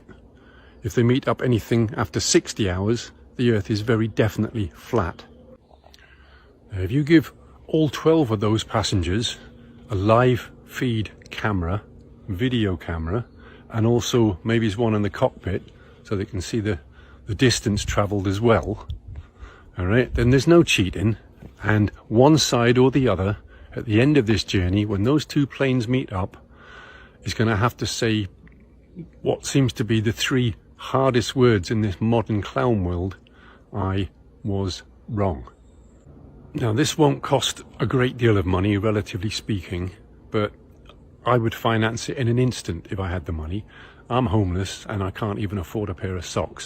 So this is what I'm asking you to do. You don't need to like this, you don't need to follow me, but please repost it, save the video, and share it to absolutely everybody you know on every single social media post and platform you have, and then start petitioning, lobbying, and bombarding the rich and famous, people who can afford to do this, to get it done. I'm thinking particularly the rich and famous who claim to be of the people and for the people. So maybe the likes of Donald Trump, maybe the likes of Mr. Mr. X, Jordan Peterson, David Icke, Joe Rogan, your favorite sports stars, your favorite movie stars, pop stars, celebrities, anyone who's got deep enough pockets to do this and an interest in actually finding out the truth. Good idea. We should set up a global set of agencies who can send vehicles up high enough that they can photograph the whole thing. Oh fuck. Oh fuck. Who's going to refuel those planes? 78,000. Right, how are we going to get... That'll take a long time. Yeah, you got an airplane that can fly. You need 2 airplanes that can fly 10,000 or maybe 60,000 miles without being refueled. Yeah, but you are. Let's be clear. You are evaluating the words of a man who can't afford a pair of socks. Yeah, true. I mean, it's a decent idea if it was practicable, but it's not. How did he become homeless? I don't know. I don't know anything about who he is, to be honest. Update on that Ethan Guo person. He was detained for 2 months, and then it came out. That there was a mistake, and he was let free. He didn't have to pay a fine. He just had to agree to donate 30,000 of his proceeds to a charity that specifically helps Chile. Oh, wow. Yeah, he's an online guy who was obsessed with being the first person to stream to flying his Cessna to all the continents, which is why he left somewhere in Chile and on a scheduled flight to Punta Arenas and just kept bloody going. But they kept him for 2 And he didn't months. even make it to the mainland. He didn't even make it to the mainland. He got down to St. George Island. That's Right? it. Yeah. He was detained He was detained for a while. It was for a fair while, but he was released without charge. So. I don't suppose they bother to have I don't suppose they've got a prison or anything there. I guess he just lived where everyone else lived. Yeah, basically. Sure. He said during the journey apparently he lost a fair amount of weight because of the meager rations. Right. What does that even mean? I mean, the thing is that interspersed with that, of course, is the obvious AI where they're flying along across a tundra of ice, and all of a sudden, the land that time forgot. Do you remember those kind of films where all of a sudden they find a world of dinosaurs, a Jurassic fern-laden world of bountiful, large exotic fruits, quirky little marsupials, and T-Rexes. I mean, this is a generation who've grown up on that shit who can't let it go. Right. Yeah. Although the first lady, I did find it interesting that she was like, "Hey, you know what? This crystal dome, why isn't it even more impossible and bigger to cover the lands outside?" Right. Yeah. Well, but she said, you can't have a flat Earth and have things making sense. So that's the rest in peace, mistake that Elon. she was making. She also said, how do we get beyond the big glass ceiling? We've heard Hillary Clinton talk about smashing through the glass ceiling. Well, Hillary Clinton is telling you who can get through it. Right. They always go on about this Hillary Clinton thing. I mean, she Oh was God, talking it's just about women and becoming CEOs and getting paid equally and this sort of thing. Nothing. Right. But to them, she was talking about the fucking glass dome firmament or something. I know, it's crazy. They're all it's called an analogy. It's called an analogy. And they are all closet Republicans, aren't they? Every single one of them to the man / woman. Yeah, they are. They are. There's no such thing as a liberal or socialist flat earther, is there? No, I don't think there is. And there's no such thing as an outwardly atheist flat earther. We've got no proof, and this is what they've told us all these years from books we can't verify, and this is just an act of faith. But at the same time, they're all fucking religious. It's just laughable. well, you almost have to be, Paz, in order, because it's part of the tenet of their fundamentalist Christian faith that the Bible is true. The Bible says it's flat, therefore it has to be flat. Yeah, but the whole rhetoric is that there's a load of books written by a load of elite people in the past. We can't verify their truth, and we have to take it on faith. I mean, it is mirthsome. It is, isn't it? All right, more from TikTok now, and it's the Flat Earth Pilots. Flat. The world is flat. Confirmed. Completely flat. Completely flat. And ice wall? What's beyond the ice wall? You get to that, and you go down, and their gravity works in a different direction. So when it rains, it doesn't fall on the floor. It falls up. Is there another world beyond the ice wall? Yeah. Wow.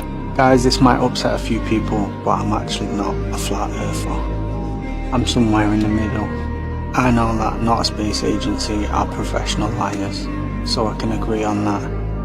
But after watching this, I looked into other pilots that have said similar things, and there is a lot of other pilots that are saying the exact same thing as this guy. To become a pilot, it takes a lot of effort, a lot of hard work, and a lot of money. So it's like, why would these guys want to ruin the credibility by saying something that sounds ridiculous to the average thinking person? And as for beyond the ice wall, I definitely believe that. I'm not sure if the Earth is flat, but there is definitely landmass that they have not told us about. And if anyone wants to dive down that rabbit hole, just check out Admiral Byrd's diary.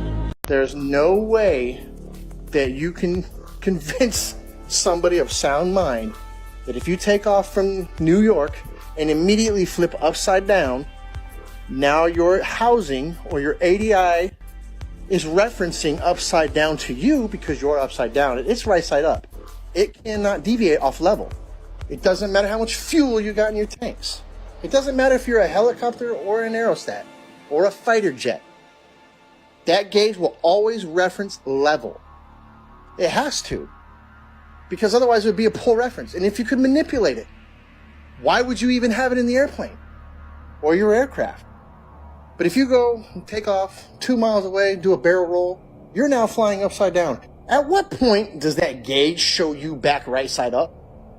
A half a hemisphere away? Is that what we're led to believe? Is that what we're supposed to believe? At what point does it right itself? If you never flipped back over and continue flying level. You see what I'm saying? It's ridiculous. It's ludicrous to think that thing compensates for curvature in straight and level flight. So you still don't think the Earth is flat? Let's see what a pilot has to say about it. Now, my first exposure to the Earth not being a spinning ball, flying around the sun with Babylonian god planets and Pluto, my first exposure was that I was in an instrument class and in the Army, and I remember coming across the statement, for the gyroscope. Now, the gyroscope is a very important instrument. It's one of your most important for flight. And because it'll give you the artificial horizon, and if that artificial horizon doesn't work, a lot of times, if you're counting on it, how would you know it's not working? And you could have no visibility at all, and it could kill you. So you've got to know when that thing's not working. But when it is working, all is well, because it gives you the horizon from the time you took off till the time you land. Now, in this class, I ran across the statement about the gyroscope, provided a flat, stationary, non-rotating Earth. Now, I remember when I come across that, I says, excuse me, where do you get one of those? And we launched a discussion, in 1978 about the Earth being flat. And we had the same horse laughs in there as everybody else. And we had a couple of guys that swore that the Earth was flat, and everybody else was just crucifying them for thinking that. And I was just amazed. I was sort of on the side of the globies, because that's all I'd been taught. But at the same time, I'm thinking, well, how in the world is this thing only going to work on a flat, stationary, non-rotating Earth? That doesn't make sense. And then they shut us down after about 15 minutes of discussion and told us to be quiet. And they said, there's only 2 questions on the test. No matter what you do with those 2 questions, just get the rest of them right. Okay. All right. 2 questions. And I got them both right. But I had to be a flat earther to do it. Do you want to know why when you flip a globe over, it says not for educational use, but decorative purposes only? It's because not only would you never get to where you're going, but if you did, you would add miles upon miles upon miles on your trip. I want you to look at the CBS American School of Air map used in 1943 for flight school. And I want you to look at this. Here is a scale. People always say, where's your flat Earth map with a scale? Well, here it is. Not only does it have a scale, but it has this funny looking white border with all this outlined mapped terrain. What could that be? What could that be?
funsies. All for entertainment purposes, of course. Have a good day. Flat Earth pilots there for you. Oh my god. 10 years. 10 years they've had to have a better argument than, look at this AE map, and now look at this Mercator map. Holy shit. Pilots have got to stop feeding them, though. Yeah, you could see the bloke say, like, yeah, whatever, mate. Yeah, and his co-pilot was actually in shot, was just laughing his ass off. Right. I mean, the guy at the end, look, there's even a scale. Yeah, look, what does the scale tell you about the ice wall? Oh, no. How long does that scale tell you the outside edge is? It's got 0 at one point for a line longer than the ones in the middle. Right. Just ignore that. That's fine. That's just. Yeah, the graphic scale, which is not on Gleason's map, but on that map, is symmetrical about the equator, going from 0 miles on the perimeter to 0 miles, the North Pole. I mean, they bring up their worst arguments. Is this guy must be clowning for clicks, or is he really that stupid? Yeah, exactly. Well, it's the new fodder ground. I mean, at the beginning we had pilot Bruce Anderson talking about the stationary non-rotating Earth. That bloke's a fucking liar. There's no way that paper which talks about planar flight simulation software was part of his army pilot training course, whatever that is. Okay, right. And then they shut us up. All we have to do is answer 2 questions. Fuck off. They always think it's a training manual, that non-linear aircraft modelling document thing. They always say, a lot of them think it's a training manual, pilot training. I'm prepared to wager that 99% of the commercially licensed pilots around the world, or even military pilots, haven't seen that fucking ridiculous paper. Right. Okay, how does one become a flat earther? Well, it all starts with education, apparently, and ensuring you don't get any is key. Enjoy. The Earth is flat. There is no way you're trying to tell me that we are living on a ball. It makes no sense because we would fall off by the time we got around. And the people that were on the bottom would be upside down. I've been trying to think like a circle earther, but it makes no sense to me. I think you guys are just rage baiting. There's no way we're living on a ball. There's something wrong with the world today. Something wrong with our eyes. So the heliocentric model teaches you to lie to yourself. They teach you from a very young age that you shouldn't believe what you see or feel. You can see that the Earth is level. You can feel that it is stationary. But they tell you from a young age that you can see curvature, and you believe it. And you continue to believe the lie that you are telling yourself for the rest of your life. It's sad. Here's your daily reminder. You live in an enclosed system, and the sun and moon are local. The sun is not 93 million miles away. And if you believe that, then that means that you believe that commercial airlines are flying 93 million miles up the sky. And that's just insane. Have a good day. If the Earth is round, why can I see the moon and the sun at the same time? If you didn't like going to school and you didn't pay much attention in class and didn't really do the work, it's because you subconsciously knew that it was bullshit. Even if you weren't aware of it at the time, your subconscious knew that it was just brainwash. And the ones who skipped class and didn't care about the work are going to have a much easier time waking up later on in life. And on the other hand, if you loved school and you did all your homework and paid attention and stayed in class, you're probably, unfortunately, much easier manipulated than everyone else. And it's not even like it's your fault. The system was created to control us. And it's not even like it's the teacher's fault because they were also brainwashed and manipulated at a young age. And how do I know that school is just brainwash? It's because if your parents don't send you there, then your parents go to jail. And also, if you want to homeschool your kids, then you have to teach them a very specific curriculum that they will send you. Also, school, just like Google, is free. And I'm not saying it's all bullshit, like basic math and English you have to learn to be able to function. But like, for example, tell me something you learned in history class that's actually useful to you. It's not. It's just narrative that they want you to believe. Why is there a globe in every classroom? It's because they're trying to program you into believing what the earth looks like. It's just like Rockefeller said, I don't want a nation of thinkers, I want a nation of workers. If all your questions are answered early on in your life, then you have nothing to question later on and you're ready to work. You people that believe in your space and your round ball earth and everything else and your rockets going out to space and all this stuff, right, you know, obviously, that there's apparently loads and loads of space junk and all this crap and satellites whizzing around the earth, and there's meant to be hundreds of thousands of them by this time, because there's got to be, and all this space junk and everything else. And of course, these rockets, they must be made from titanium or something, because they fly through this space junk that could be tons and tons of aluminium, but they don't ever get damaged, do they? And they come back and don't get damaged that way either. What do? Do they ask the space cleaners to clean the space junk out of the way so the rocket can get out? Right, also, do you see where I'm coming from, right? And also, let's go to the schooling. Yeah, let's go to the schooling. I myself went to a comprehensive school. I couldn't get on with it because, I don't know, at the time I thought I was just, a bad disrupted child or whatever. I don't know. It wasn't that. It was because I can't deal with lies. I hate it. And when I sense a lie or anything like that, I shut down, shut off. And that was what I was going through as a child. I just didn't realise it until I got older. Anyway, so when you go on about schooling, right, the comprehensive free schooling, it was set up by the Rothschilds, the Rockefellers, and it was set up for deception. So we can't know what people pay. Why do you think they have private schooling? Why do you think they have that? Because the education is different. And I know this because I had friends that used to go to private schools. So I know that for a fact. And then you have different private schools of a higher level for different sorts of people that have more money. And then you have other ones higher than that. And they know other different knowledge that the other ones don't, the lower ones, especially the ones that are free. Do you understand where I'm coming from now? So until the disclosure comes out, you're just going to have to, live with your thoughts and live with, what you know, and then relearn everything when the disclosure happens. I myself and lots of other people probably like me, we aren't so bothered, we aren't so worried because the brainwashing never sunk in, it never done its job. So we haven't got a clear ahead of all that crap because we can think rationally and look past the deceptions and look past the lies. I mean, I remember being in the 70s, 1970s, in the early 1970s.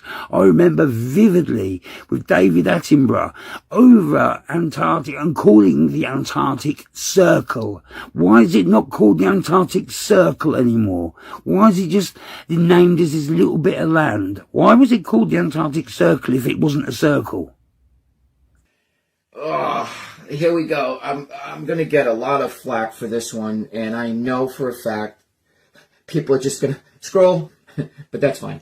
Yes, it is. 100% it's flat. Matter of fact, 1,000% it's flat. Working for the Department of Navy, I can assure you it is definitely flat.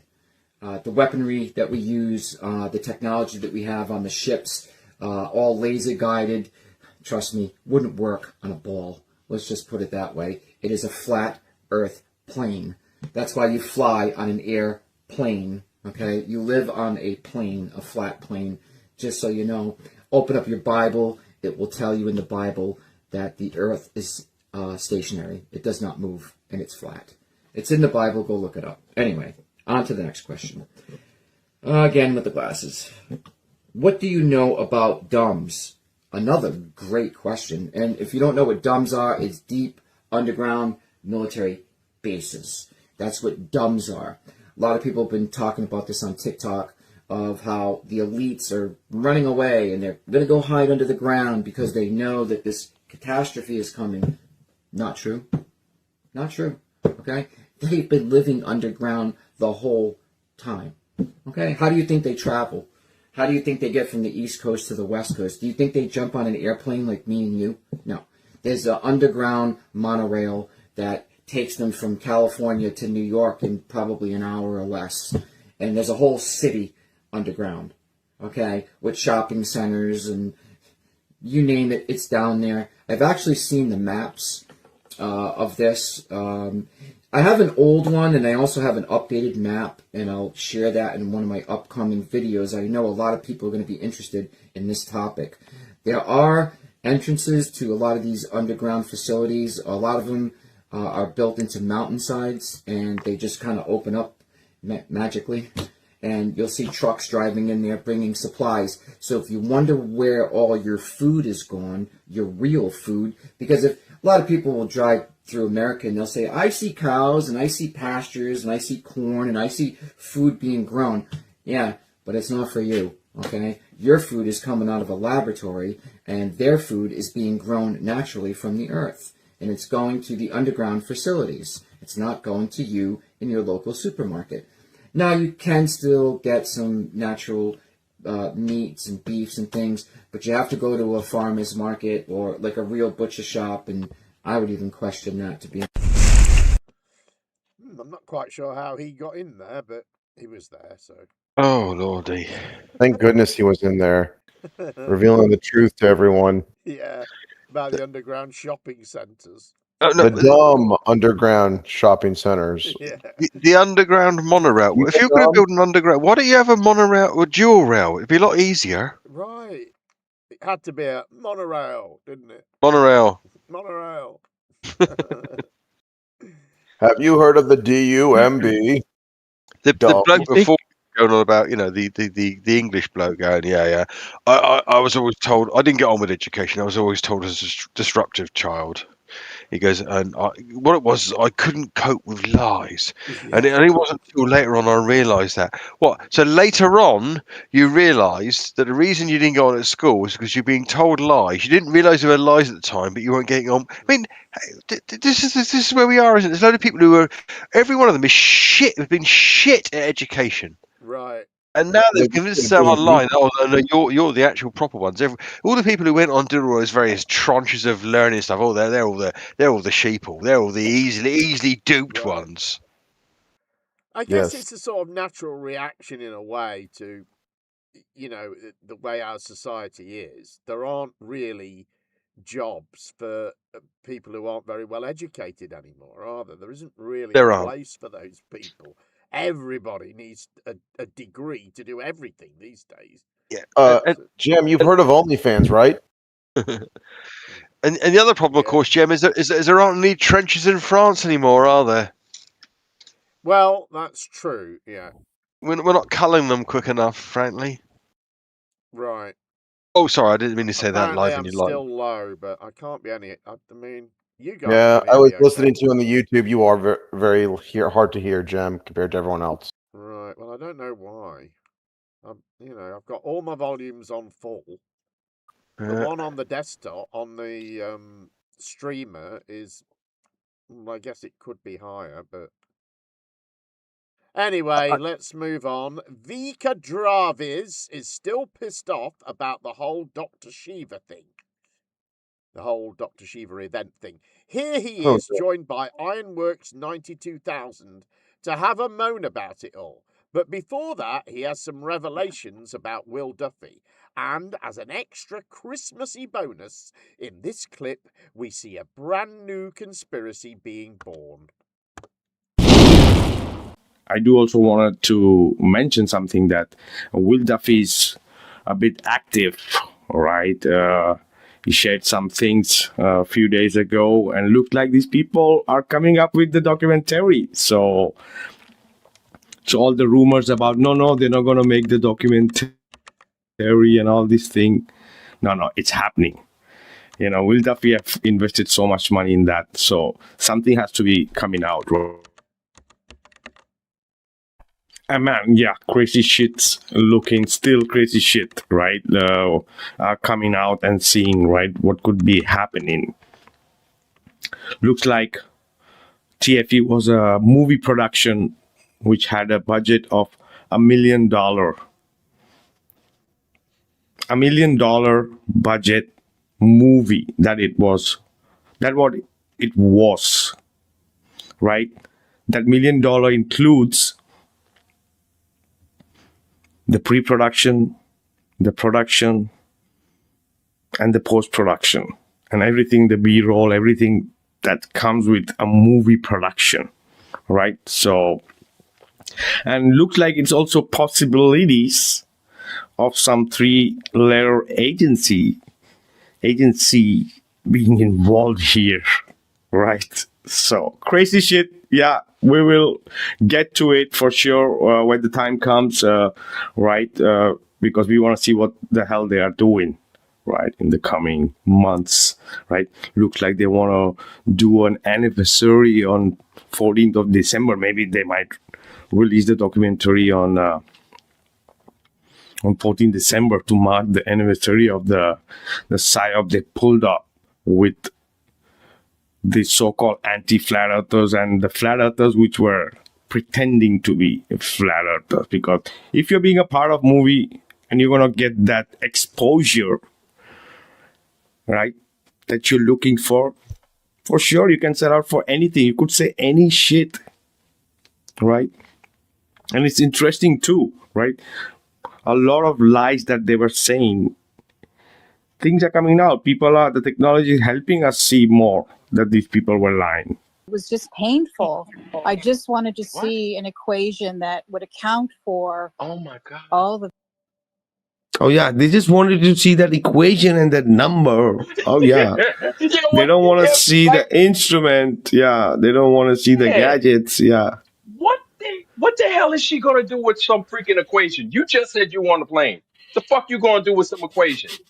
Like that's the thing that bothers me, Vika. Now I wanted to see the numbers, how you got the numbers in this. Like what the fuck you gonna do with the numbers? Is it gonna make the world flex?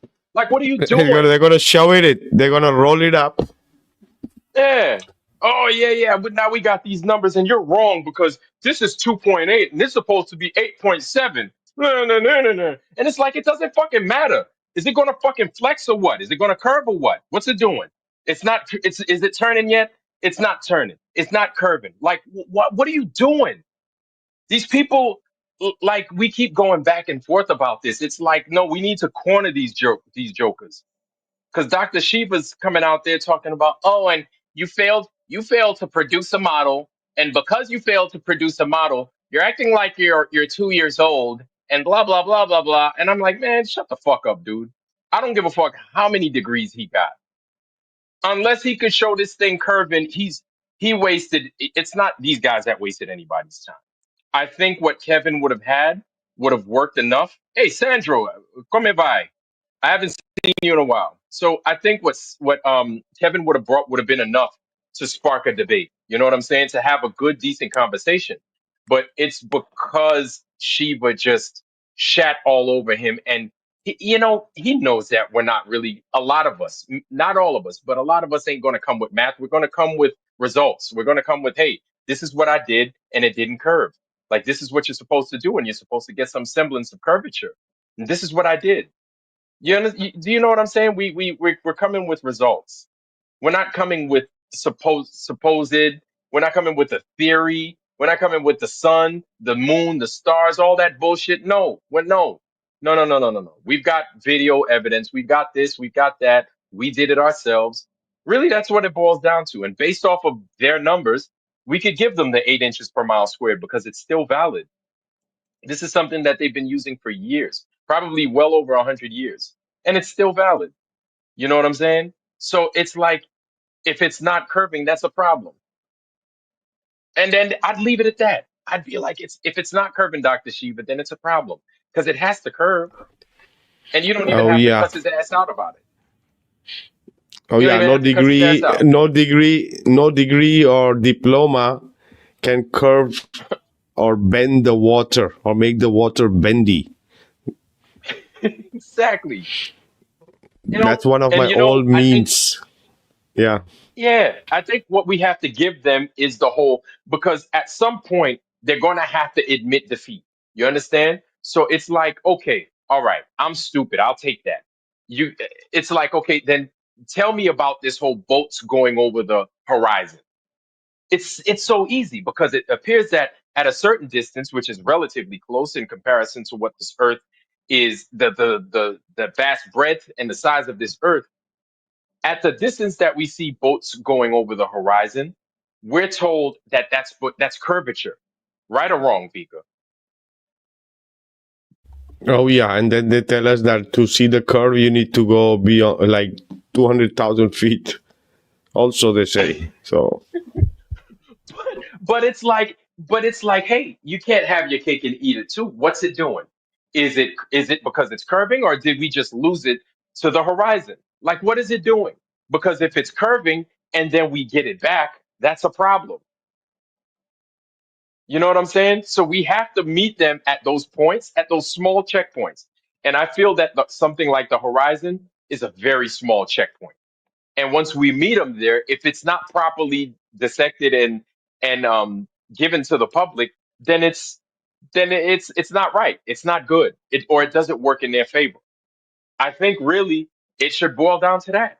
And McToon tries that whole diffraction refraction thing. Hey man, you're gonna have a little bit of diffraction uh because of the atmosphere. You're gonna have these things. But if it's the atmosphere, that means it's a visual issue. That's it. It's not physical. That's your eyes, or that's the lensing that's going on because of the atmosphere. If the atmosphere clears up, it's nice and it's cold, you're going to see for miles and miles based off of what your atmosphere is going to give you. And if you have some good viewing equipment, you can see for even farther than that. Really, that's all it boils down to. We don't even have to go that far with these dudes. And if they can't explain that, I think they you know what, their globe is in trouble. It really boils down to that. Their globe is in big trouble. Oh yeah, the globe earthers came with some numbers. So yeah, they have the science. Yeah, yeah, yeah. I like that she flies. It's like, good. Put your ass out here. What do you like? How are you flying the plane? Like the Earth is a fucking ball? Like, please tell us in public. Tell us and tell us who you are, so we could get your license fucking revoked.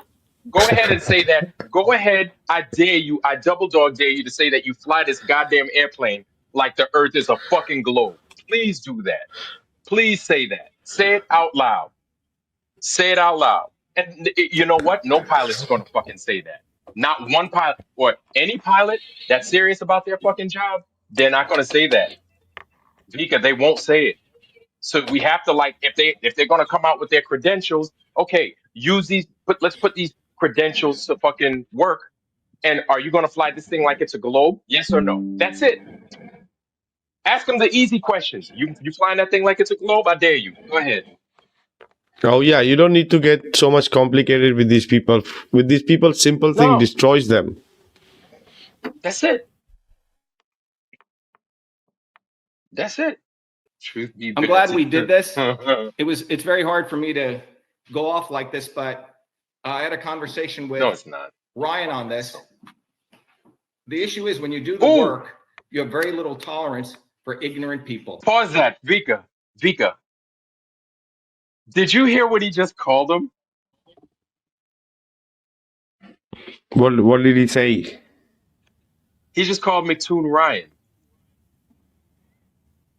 That's Michael's not his name. He's lying. Ryan's his name. I knew there was something strange about it. So he doesn't want people to know what his name is. Everybody knows everybody else's name, but nobody knows what his name is. So Dr. Sheba just went ahead and just fucking put his business out there, kind of. His first name. What's his last name? I couldn't tell you. Unbelievable, isn't it? Oh, His let me last just name is hang obviously on. McToon. Just let me try this. Okay, hang on. I've added a filter. Right, what does that sound like, everyone? Is that better? It looks better here. I can hear you just fine. Yeah, But you I were mean, never I don't fired think from you YouTube. guys will notice any difference, but I think they will on YouTube. YouTube is where the problem is. Yeah. Woo, says Biggest Doggest. Is that fine? I can go a bit louder if I need to. Apparently, a lot of people have had this problem. I'm going a bit louder. How's that? Anyway, all right, we'll leave it there for now. Yeah, so, I mean, there was lots to go at that. That Ironworks 92,000. What's his name? I can't remember. Vlad, they call him. Vika. No, Vickers the other guy, the foreign guy. But the one we heard talking the most was Ironworks 92,000, who's called Vlad, who's thinks that he can get a pilot's license revoked if the pilot says that they fly their plane like the Earth's a globe. I mean, he's so deluded, isn't he, that guy? All the more delicious. And I noticed as well, he said, you know, they were talking about this experiment that Kevin guy had put forward. And he said it would have been good enough to spark a debate. So, you know, they don't want a conclusive result. They just want something that they can argue about, you know. But the interesting bit as well was the bit at the end there where he said, you know, he called MC Toon Ryan. Well, he didn't. He just said he spoke to Ryan. He didn't say Ryan was MC Toon. He just assumed that for some reason. I don't know why. But we're going to hear that again. Anyway, that's why I thought I'd point it out. Okay, next, Flat Earth is in a movie, and Eric Dubé is excited about it. The new 2025 film Begonia, directed by Yorgos Lanthimos, starring Emma Stone and Jesse Plemons, has included flat Earth cosmology in a very interesting and subversive way. The subject is actually never discussed or even alluded to until the last few minutes of the movie, but becomes central to the big twist and climax of the plotline. When the final reveal happens and the audience learns the truth, Flat Earth is front and center of that revelation in an ingenious way.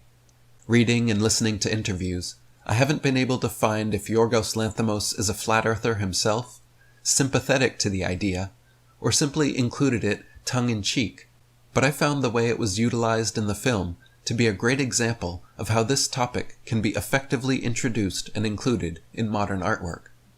If you haven't seen Begonia yet, and plan to watch it at some point, I recommend pausing the video here, as I will be discussing the plot, including major spoilers for the film. When Michelle eventually survives and escapes from Teddy, in the last 5 minutes of the film, we, the audience, finally see Michelle aboard her mothership, confirming the fact that she was really an alien the whole time, and Teddy's seemingly wild delusions were totally correct. Then she stands before a holographic model of a flat Earth with a gaseous dome firmament covering it. She takes a pointed instrument in her hand and pokes the flat Earth dome until it pops, then walks away. Upon taking this action, we then see that on Earth, everyone has instantly dropped dead. Several shots show deceased sailors affront a flat horizon. One particularly interesting shot shows a room full of school children sitting dead in their school desks, with a prominent model globe Earth hanging from the ceiling. Another shot shows a businessman sitting in his final resting place affront a massive globe sculpture. Begonia was actually based on a 2003 Korean film called Save the Green Planet, and one of the noticeable changes from that original version is this inclusion of the flat Earth. In Save the Green Planet, when the Andromedan returns to the mothership and destroys the Earth is depicted as a globe and explodes similar to the Death Star in Star Wars. In Begonia, the flat Earth, insects, and animals all survive, but by puncturing a hole in the gaseous firmament, only the humans perish. Exactly what this means is open to speculation, but it goes to show how important this truth could potentially be. People love to scoff at flat earthers, asking, what does it matter whether the Earth is flat or a globe anyways? The answer is that it's not so much about the shape as it is about the scale of the lie. If humanity is deluded by a lie of this magnitude, there are innumerable, varied, and dire consequences for believing such a false cosmology. especially when there's a group of people actively working to indoctrinate the world with this lie. By adding this flat earth element to the end of Begonia, it takes the viewer through a 2-hour experience of confirmation bias, only to end in the same kind of complete cognitive dissonance experienced by people who do their due diligence in researching flat earth and finally realize that it's absolutely true. You become like Teddy, in a world that sees everything Teddy knows to be true as crazy and delusional. In that instant you see Michelle aboard her mothership, you receive the emotional impact of believing a lie for the past 2 hours, and demonizing the protagonist in your mind, because to you, he seemed insane and deluded. Now, of course, this movie isn't going to convince anyone logically of Flat Earth's veracity, but it does do a few interesting and advantageous things intellectually and emotionally. Firstly, just having the Flat Earth model feature so prominently in a big Hollywood movie helps bring the subject to the forefront of consciousness. More importantly, though, by having Flat Earth be this big reveal as part of the movie's twist, where the viewer realizes their assumptions about the film characters have been wrong the entire time, we are shown that we were also wrong about our assumed cosmology the entire time. We are given the experience of confident confirmation bias, ending in complete cognitive dissonance, the very thing that happens within every flat earther as they awaken. Due to our indoctrinations, the very idea of flat earth sounds ridiculous and impossible, just like Teddy and Don's theories about Michelle being an undercover Andromedan alien. Most viewers will barely even consider the possibility that Michelle is an alien, just like most people who hear about flat earth don't actually consider it a viable possibility and dismiss it without any thought or research. By giving people this awakening experience, even through the lens of an entertaining fictional movie, Begonia successfully delivers the same kind of emotional impact and intellectual reappraisal of our assumptions about reality that every flat earther experiences.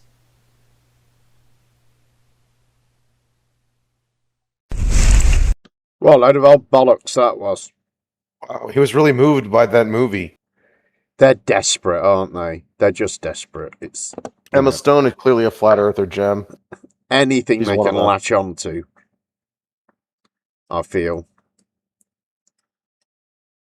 She's Anyone from else? another galaxy, but the Earth is flat somehow. Yeah. Anyone else got any thoughts? No. All right, then. We'll move on. It seems that, excuse me, it seems that the final experiment has had such a profound effect on flat earthers that they can't even say its name anymore. Here are the tinfoil sombrero people discussing that horrible thing that happened out there, and also giants. The realization is like when you come into a group of people that are thinking like you, all walks of life enter, and you're like, your old ego is like, I would never ever hang out with any of these people ever.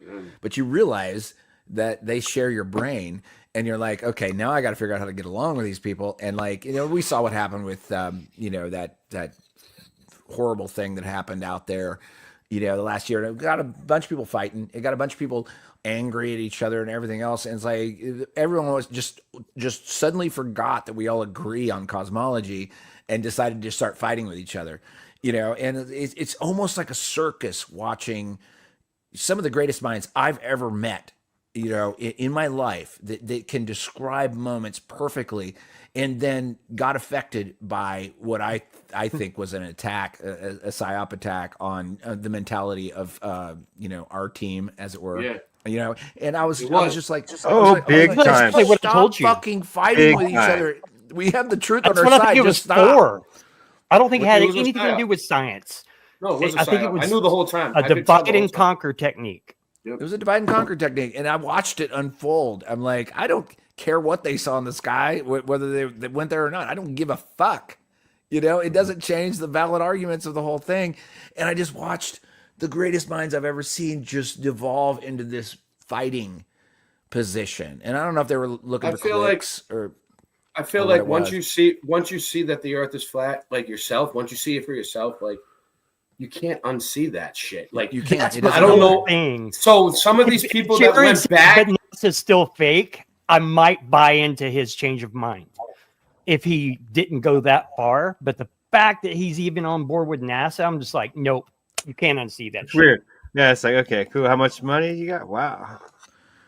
Yeah, and I feel like they never seen it in the first place. Like the people that left, they never seen it to begin with. I feel like maybe they didn't get their arms around it, or they were bought off, or their balls were in a vice. It's Well, they one were of those just things. they were just like here because they liked us and they wanted friends and they wanted to be part of a group, but like they never really seen it because I don't know what you guys could show me to convince me of the globe again. Like, oh, it's I was over. thinking about it today. Is there anything like that I could see with my own eyes that would prove it? The debate is over. They've not addressed the principal questions in 10 years. Globalists have had a chance to do it. They haven't addressed it. And when you see that, and once you see what they do to not address it over and over and over again, eventually you're just like, like right now, like Sav is like, I don't know if he's still going over there. I was going to try to pull up. Is he still going over there? He's got a globalist over there. And So this I think dude is he the still going? controllers. Sorry, I think What's the his name? controller- Steven or something? I don't know. He's just crushing some globy over there. Maybe it's over, but it's just like you watch people of the heliocentric persuasion. They start to wander off into the woods, and they don't address questions. They don't address the measurable, observable thing that they're seeing right in front of them.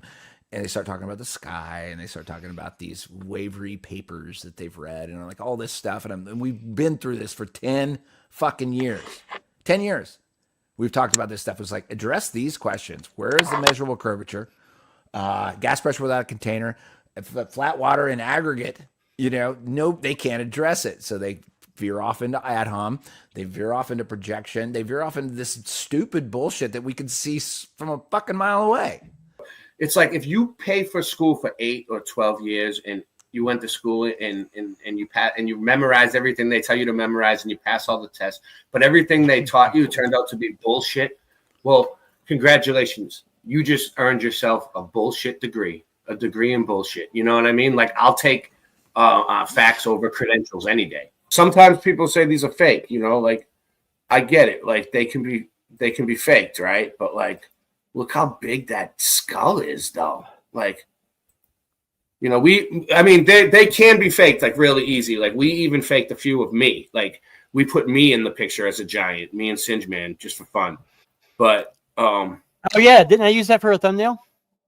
Yeah, you did.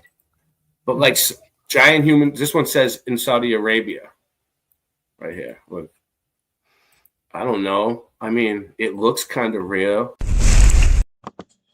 Isn't that a turnaround? Oh, it looks real. Normally they go, it looks fake. Kind of projection, wasn't it? yeah, it was, wasn't it? Terrible.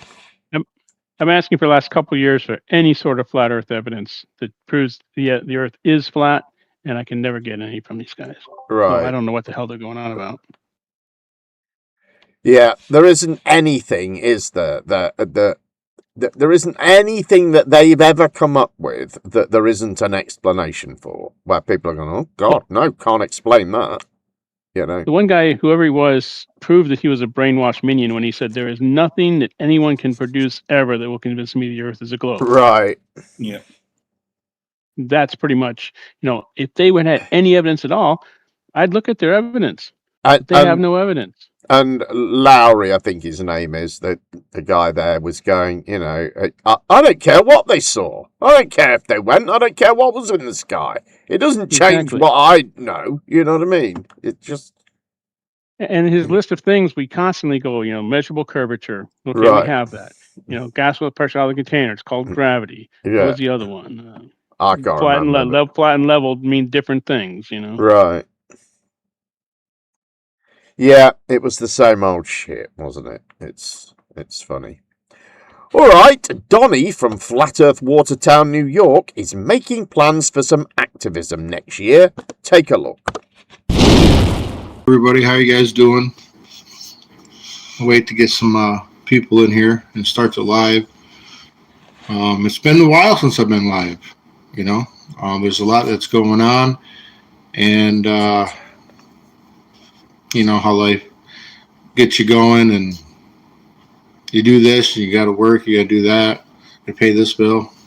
It's been really busy, but I'm gonna be heading to Florida. Yeah, so I'm gonna be heading to Florida to get some celebrity interviews and do some things for the community, because if I target like these celebrities for the interviews, like, so I've already got celebrities when I was in Malibu, and then when I was in Milwaukee, and I've met celebrities in Florida, but I've never got their interview. Sometimes I ask them right up. We'll get some live action of what's going down in Florida. And it's going to be, I'm going to talk to the celebrities about all the conspiracies that we know to be true, you know, like for like chemtrails, you know, chemtrails. You know, I'm going to talk about that, and then anything else that comes up. You know, maybe like the Earth being flat. So it'll be a celebrity flat smacking tour is basically what this is going to be. It's kind of going to be like what I did a couple years ago in California, where it was my goal to interview celebrities, and I think I got 3 interviews in Malibu, and I talked to other celebrities, but I didn't get their permission to record them because I was trying to be nice about it, and I was asking them like, "Hey, can I get an interview or real quick?" And they're like, "No." So we just talked for a little bit, but it's going to be kind of similar. But this time, I'm going to try to interview somebody who's really coming out against chemtrails, and it's a big name. He's famous, and I like what he's talking about because not many people are covering it. You know, what's up? So did you see that the flat Earth expedition was faked? So, Judy, this was one of the topics that me and Nathan started to disagree on down in because when this first came out, I was on tour with Nathan, and I told him, because when it first came out, I said, well, let's take him at his word for now that there is a 24-hour sun in Antarctica. If that's what he has observed, let's take him at his word. I kind of maybe do owe Nathan an apology for, I did not see him flipping. I didn't see Jaron flipping and coming out against to a globe. But once he came out to a globe, I knew it was all bullshit. I knew it was all, the 24-hour sun thing must be all bullshit for him to come out and now claim it as a globe. Because during that time, I was trying to figure out why there would be a 24-hour sun. And I prayed to God about it, and God shared to me that it was, the sun does figure 8. Now, we do know it makes a Nilma, what was it called, a Nalma, in the sky over a year. You know, the figure 8 in the sky over a year. But maybe it's path across the earth somehow, and during that circle gives it, like, I don't know. I was trying to pray to God about it and stuff like that. I did not see Jaron coming out and then claiming the earth is a globe out of this. So it did cause a lot of controversy in the community. But at first I was like, well, just let's hear him out. I wanted to know more about the situation. You know, but is there a 24-hour sun? I don't know. I've never been there, and I don't want to go. I want to go north. Like when it comes to, like, if I'm going to explore somewhere on the earth, I want to go up north. I don't want to go down south at all for nothing. Well, Florida, yeah, but to Antarctica, no. I'm not interested in going there at all. And let's say there was a 24-hour sun. It has nothing to do with the shape of the Earth. It has nothing to do with the shape of the Earth. There's, you can think of a few things. One is maybe there's the sun is different, or there's somehow the firmament deceives you, and it reflects. I don't know how it could work, or it was either all fake from the beginning. I don't know. Oh, it's ended. Anyway, that was Donnie from Flat Earth Watertown, New York. He's going to go to Florida and do some celebrity interviews, which should be fun to watch, right? I had a bit of a laugh about his. I tried to work out how there could be a 24-hour sun, so I asked my imaginary friend and didn't get any answers. Right, yeah. I don't know how it I was works. thinking, yeah, don't ask God, go ask your physics instructor. Right. Okay, 2 clips left to come. First, let's ask the question. Hey, Flat Earth Dave, how far away do you think the sun is? I think that the sun that we see rise in the east is maybe 200 miles away, not even. Maybe. Yeah, I've heard that before, that it's a lot closer than we've and been told. then in the evening, that would be 200 miles to the west. So it has all day to go 400 miles across the sky. All day. All day. So if you get one of these little half domes, right? These little half domes, and you put a couple of them down and move a light above it, you'll see that each one will have the light in a different position. Right. It's I've pretty seen cool. that in video. Yeah, it is. So let's read that comment. No, let's read the comment. Dave the Grifter. So I'm a grifter. Be ashamed of yourself. You've been debunked so many times. People have listened to Dave and his BS and have better minds, and the better minds have squashed his BS, and he's waffled on going to TFE. All right, so where's your glow proof? It's all just empty comments, right? And he's talking about TFE, which is a fake preacher out of Denver, had a false binary that said, if we go to Antarctica and the sun does this, the earth is flat. If the sun does that, the earth is a globe. Well, that's a false binary, because the lights in the sky have nothing to do with the shape of the earth. What the lights in the sky tell us is how well we understand the sky. That's it. We've measured the earth. The earth is provably not a sphere, provably level, stationary. And the lights in the sky come with a lot of baggage that actually completely disprove it. So there you go. If the earth was truly flat, it would have to be the biggest conspiracy theory known to mankind. That means that NASA, every government agency, every astronaut, the space station, everything, they're all in on it. How is that possible? Yeah, well, they're all of these space agencies. They're all in on it. All the world space agencies. They all train in Florida at NASA's facility. So that's weird. We're at war, but they all train with NASA. This is one of the biggest conspiracies. It's right in line with the old world. The technology that used to be here, the civilization that used to be here just a couple hundred years ago, which was way more advanced than we are now. Are you talking about Tartaria? I'm talking about Tartaria, the old world, and all the evidence is undeniable. It is. I believe in Tartaria totally. The last thing about the guy in the chat, is saying if you look, he's saying that you can learn from McToon. McToon, his real name is Ryan. Ryan, I forget his last name, but he uses a fake name. He is a government agent. His bullshit is unbelievably ridiculous. And they say, I got schooled by Professor Dave. These guys come on these shows all the time. They go, Professor Dave schooled you. I'm like, okay, can you give me one point Professor Dave made that schooled me? And they can never come up with 1 point. Not even one, right?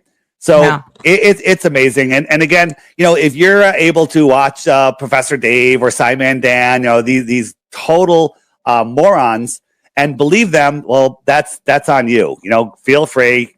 Leave me alone and enjoy your spinning fall cartoon world.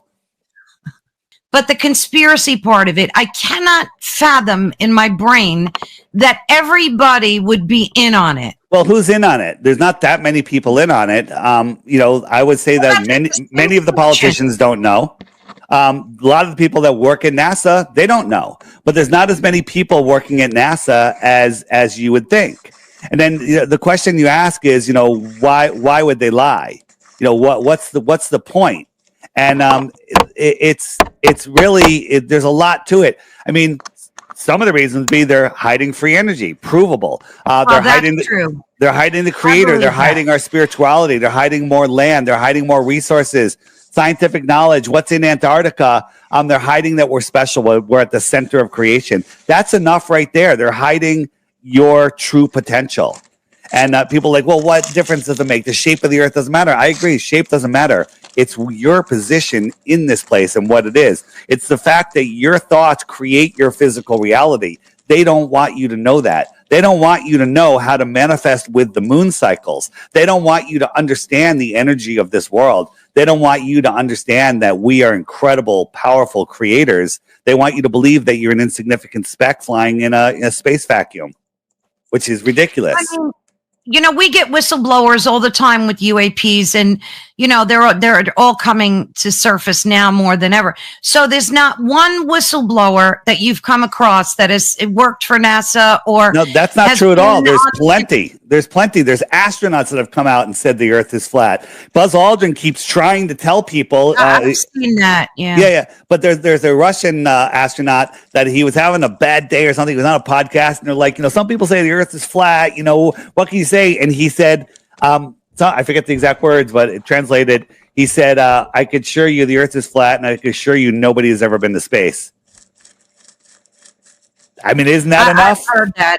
I've heard that. There's only been like 50 people, or there's a small number of people that allegedly have been to space, right? Like, where are these people? Where and they're all Freemasons. I mean, Bart Sobral, who's not a flat earther, has debunked the moon missions. Has debunked NASA. Yeah. When you look at NASA, and SpaceX, and see that they're faking space, that should make you wonder. Let's take a look at one of Elon. Elon's our hero, right? Elon, richest man in the world. Everyone loves Elon, right? But they want you to believe. Oh yeah. So watch. You're gonna watch it go up and then down. Once it starts going up, it's not going to come down again. You don't lift 4 million pounds and then lower it once they get the momentum going. The other thing is, if you ever seen a hurricane will rip trees out of the ground, 250 mile an hour winds, crazy. Yeah. Right? A tornado, 350 mile an hour winds will tie metal posts in knots, right? See this fence right here? It doesn't budge. There's 20,000 miles an hour, superheated thrust, and the fence doesn't even move. Watch, it's going to go up. Oh, it already bounced, right? So this thing's going up. And really cool. So they want you to believe that those people are right nearby. They're over 10 miles away, right? Nobody is close to this thing. Why isn't that thrust destroying all of those clouds? It should just obliterate them for half a mile. They should just be obliterated from that amount of thrust. And now, if you just Google space shuttle launch, you'll come up with this one. Look, the camera's zooming out. AI, Dave, is this video AI? No, this is actual what they showed us. This is actually launch, but the launch is of a blimp with a smoke display. It's just blowing out smoke. And so people will see this. Now, when we always see those rockets launch, they always go so slow and they go, well, it's gaining speed. Yeah. But the camera's zooming out to make it look like it's going even faster. It's not. It's going so slow. It's curving. It goes out over the ocean and it crashes. But when it was, I think 30 miles downwind. This is 30 miles downstream, they tell you. And all of a sudden, it's going to let go of the solid rocket boosters. Now, they say you can't turn them off. So when they let go, they should really fly away. And they show it. There's an explosion, and it goes, psh, and when you watch it, you hear it at the exact same time you see it. Well, that's a problem. That sound should take over 90 seconds to catch up to the light against your eyes. That's right. And when it goes, how are those things going sideways and keeping up with it? How come they're not just flying off like a bottle rocket without a stem? Right? So again, it's all fake. It's all fake. And if you can't see through it, I can't help you. there's a thing called the selenilian eclipse, right? We're told that the Earth is getting in between the sun and the moon and casting the shadow. But if you can see the sun on the right side and the moon on the left side above your horizon, this line represents his horizon, that means the Earth isn't in line yet. And so the problem is the eclipse starts before one of them sets, which makes no sense. How is that possible? And the shadow comes in from the top sometimes. Wait a minute.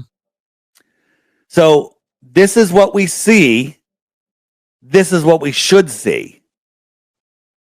What accounts for that?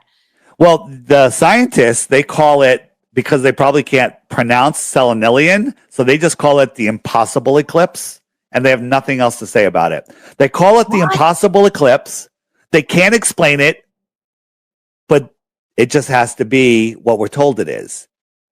That's how stupid our scientists are. They're not using science. They're using pseudoscience and fairy tales. Yeah. Such a liar, isn't he? Just a liar. Oh, I hate him even more now. I think it's possible. Scientists can't explain it, but I can. I can explain it. Not only do they explain it, they predict it every time. Exactly where it's going to happen. He's just awful, isn't he? Yeah. Of course, they can't even explain how an eclipse works on the flat Earth. I mean, the regular eclipse. Not talking about the selenilian, just the regular everyday eclipse works. They can't explain that on the flat Earth. They would love it, though, wouldn't they? I made this point earlier. They would love it if they had one thing that they could point to that can't be explained. Right, as he's, as he just told the lie, as if that existed. They would love that to be the case, right? That we just went, oh, it's the impossible. We don't know. We can't explain it. I've asked them for the one piece of evidence that shows the Earth is flat. That shows not that the Earth isn't a globe, or not that something that we can't explain or any such bullshit, but something that shows the Earth is flat. And I've never gotten anything now in at least 5 years. Right. Okay, finally tonight, we got a little bit of this in the last show, but this is a much better clip. It's street activism brought to you by the Stage FE and some other smart-ass wanker. Watch till the end for a lovely Christmassy conclusion. All right, now we got a few people in here. Let me show you what we got set up. We're here with Cody from TikTok. He set this meetup together, doing some activism downtown Greenville. Earth is flat, change our minds. We got some flyers to hand out, all the usual stuff. If you're watching this, you probably already know. I thought this was funny. This is the globe proof. We got a little fisheye lens. Let's see if I can bring it up to the camera. There we go. Yep, that's your globe proof right there. Makes everything curvy. That was funny. Indeed, it is. Here. It's very flat. We're not moving either. Job, you don't Job feel it. 38:14 says Earth takes shape like clay under a seal. That don't scream ball. Hey, I got some information for you. Here, just check it out. No, it won't hurt you. I don't need to waste your. I'm Introduce yourself to my live stream. I got 5 people in here right now. So I'm Cody, or the Stage FE on TikTok. We're here in Greenville, South Carolina, telling people Earth is flat. So we know it's flat.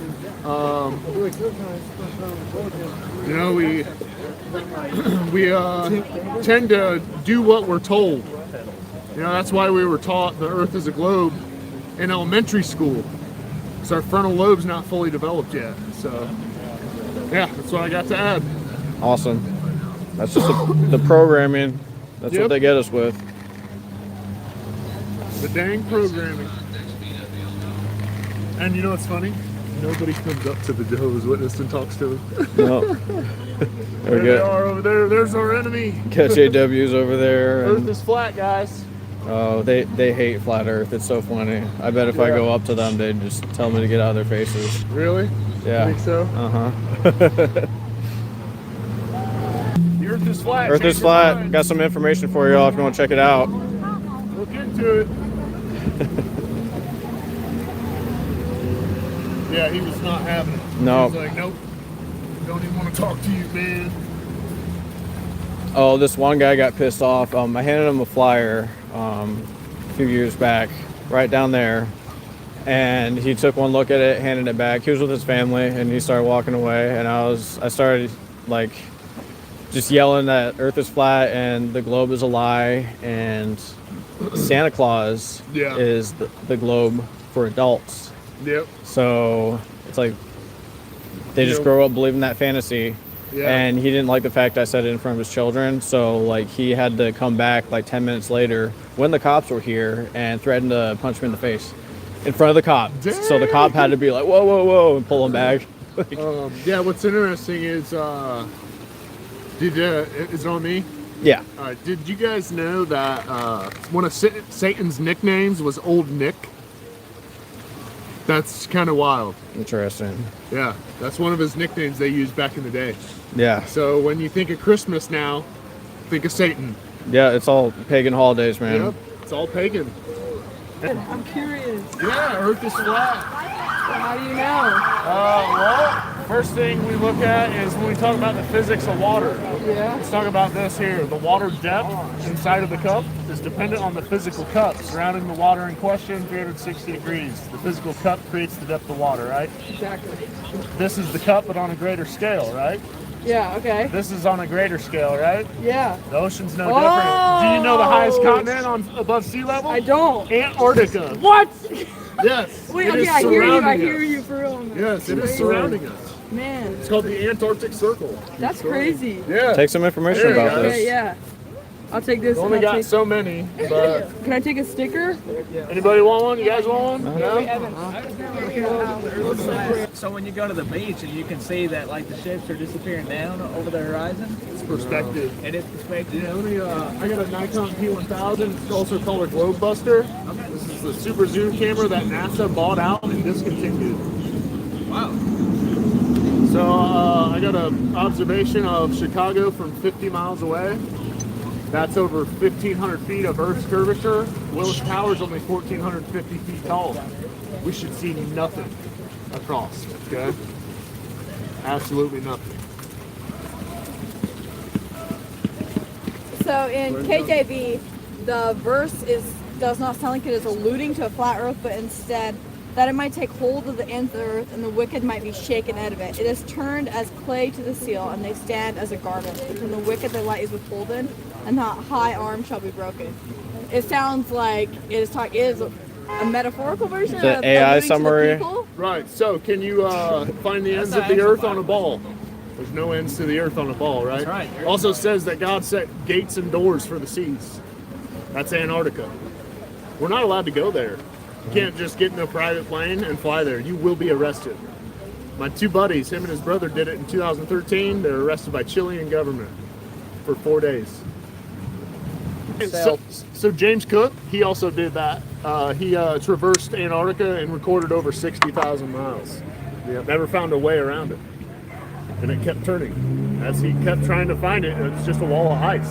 We're just like I want to talk to you. I do. I want to have a conversation. Look into entropy. I was brought to flat earth through my daughter's death. Okay? I was atheist until she died. That's what made me believe in God. I still thought it was a globe until her birthday, her following birthday, June 1st, 2023. I finally seen it on social media. It was hidden from me for 33 years. And 33 is the magic number, right? Huh? The Bible said, it says it. Yeah. It is, yeah. The Bible even It says. just coincides with the other deceptions. Yes, ma'am. Here's some Bible information on the subject.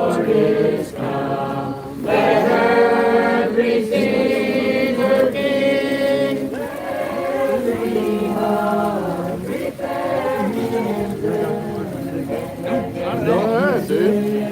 I didn't realize they were doing this right here. Let me get a shot of this.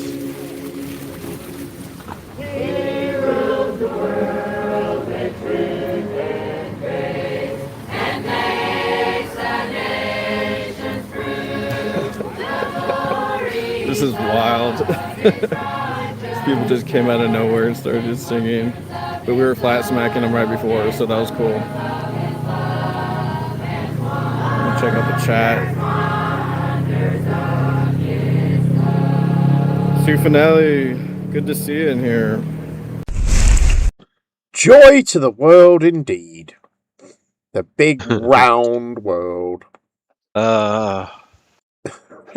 I'm not a fan of Christmas carols, but that was the best interrupting Christmas carol ever. It was brilliant, wasn't it? It was just a joy. Yeah, he did say that NASA had bought out the Nikon Coolpix P1000 and then discontinued it. I laughed at that. He did say that. What a fucking bullshit. And there are no other cameras with its capabilities. No, ever it's since. the only. It's a magic camera. It's the only one. It was something special about it. Something truth-seeking about that optical technology, Gem. Right. The thing about the funniest thing about the Christmas carols is that woman with her child at the end, a very young child, she goes, "I'm just looking for the truth." Then she turns and starts singing, "Joy to the world, the Lord is King." Yeah. I thought, no, you're not after the truth. No. You're not after the truth. I was kind of peeved that it was only kids that were listening to, and it was like, okay, so the only people that you're going to convince are people not old enough to know. Yeah, and I used to do that when I was their Probably age. that they were just hanging around waiting for that choir to start. Yeah, I used to go. Well, I And, reckon they were just. like there'd be these preachers in the city centre, and I'd go and argue with them and stuff. Me and my mates would go and, pick an argument with them. Yeah, I did that when I was backpacking around, actually. Street preachers were one of my favourite people to argue with, actually. Yeah. But we heard. Remember We when heard the all the P9 lies, didn't we? Go on, sorry. Remember when the P900 was the globe buster, and then it was the P1000? I guess what it is now is the P1100. So I mean, it's just they keep, for some reason, the numbers keep increasing for some reason. But we saw him there. He goes, Those big "Oh." numbers are impressive to Flirt. But he talked about like Scott's 60,000 mile voyage. Yeah. Hello. In the office through there. Oh, fantastic! Yeah. So that's the advocacy Christmas. He talked about Captain Cook's 60,000 mile voyages, which is not a single voyage, but a tally of things. And he said, "Oh yeah, you mentioned the camera and said, I've got some shots of blah blah blah." But he's just looking at his camera. He's got nothing to show them. Yeah. Yeah, I think he was going to get out the Joshua Nowicki shot. I reckon he'd got it on his camera somehow. I don't think he's ever taken one. And in the middle, infused in the middle of that was one grain of information which kind of got lost. Is he lost his daughter, and then he was an atheist up to that point, and something happened to him. Okay, right? Well, Right. there you go. Yeah, the same old story. Some emotional trauma, and then they're a flat earther. Yep. All right, well, that's it for this show. I'll wish everyone a Merry Christmas in advance.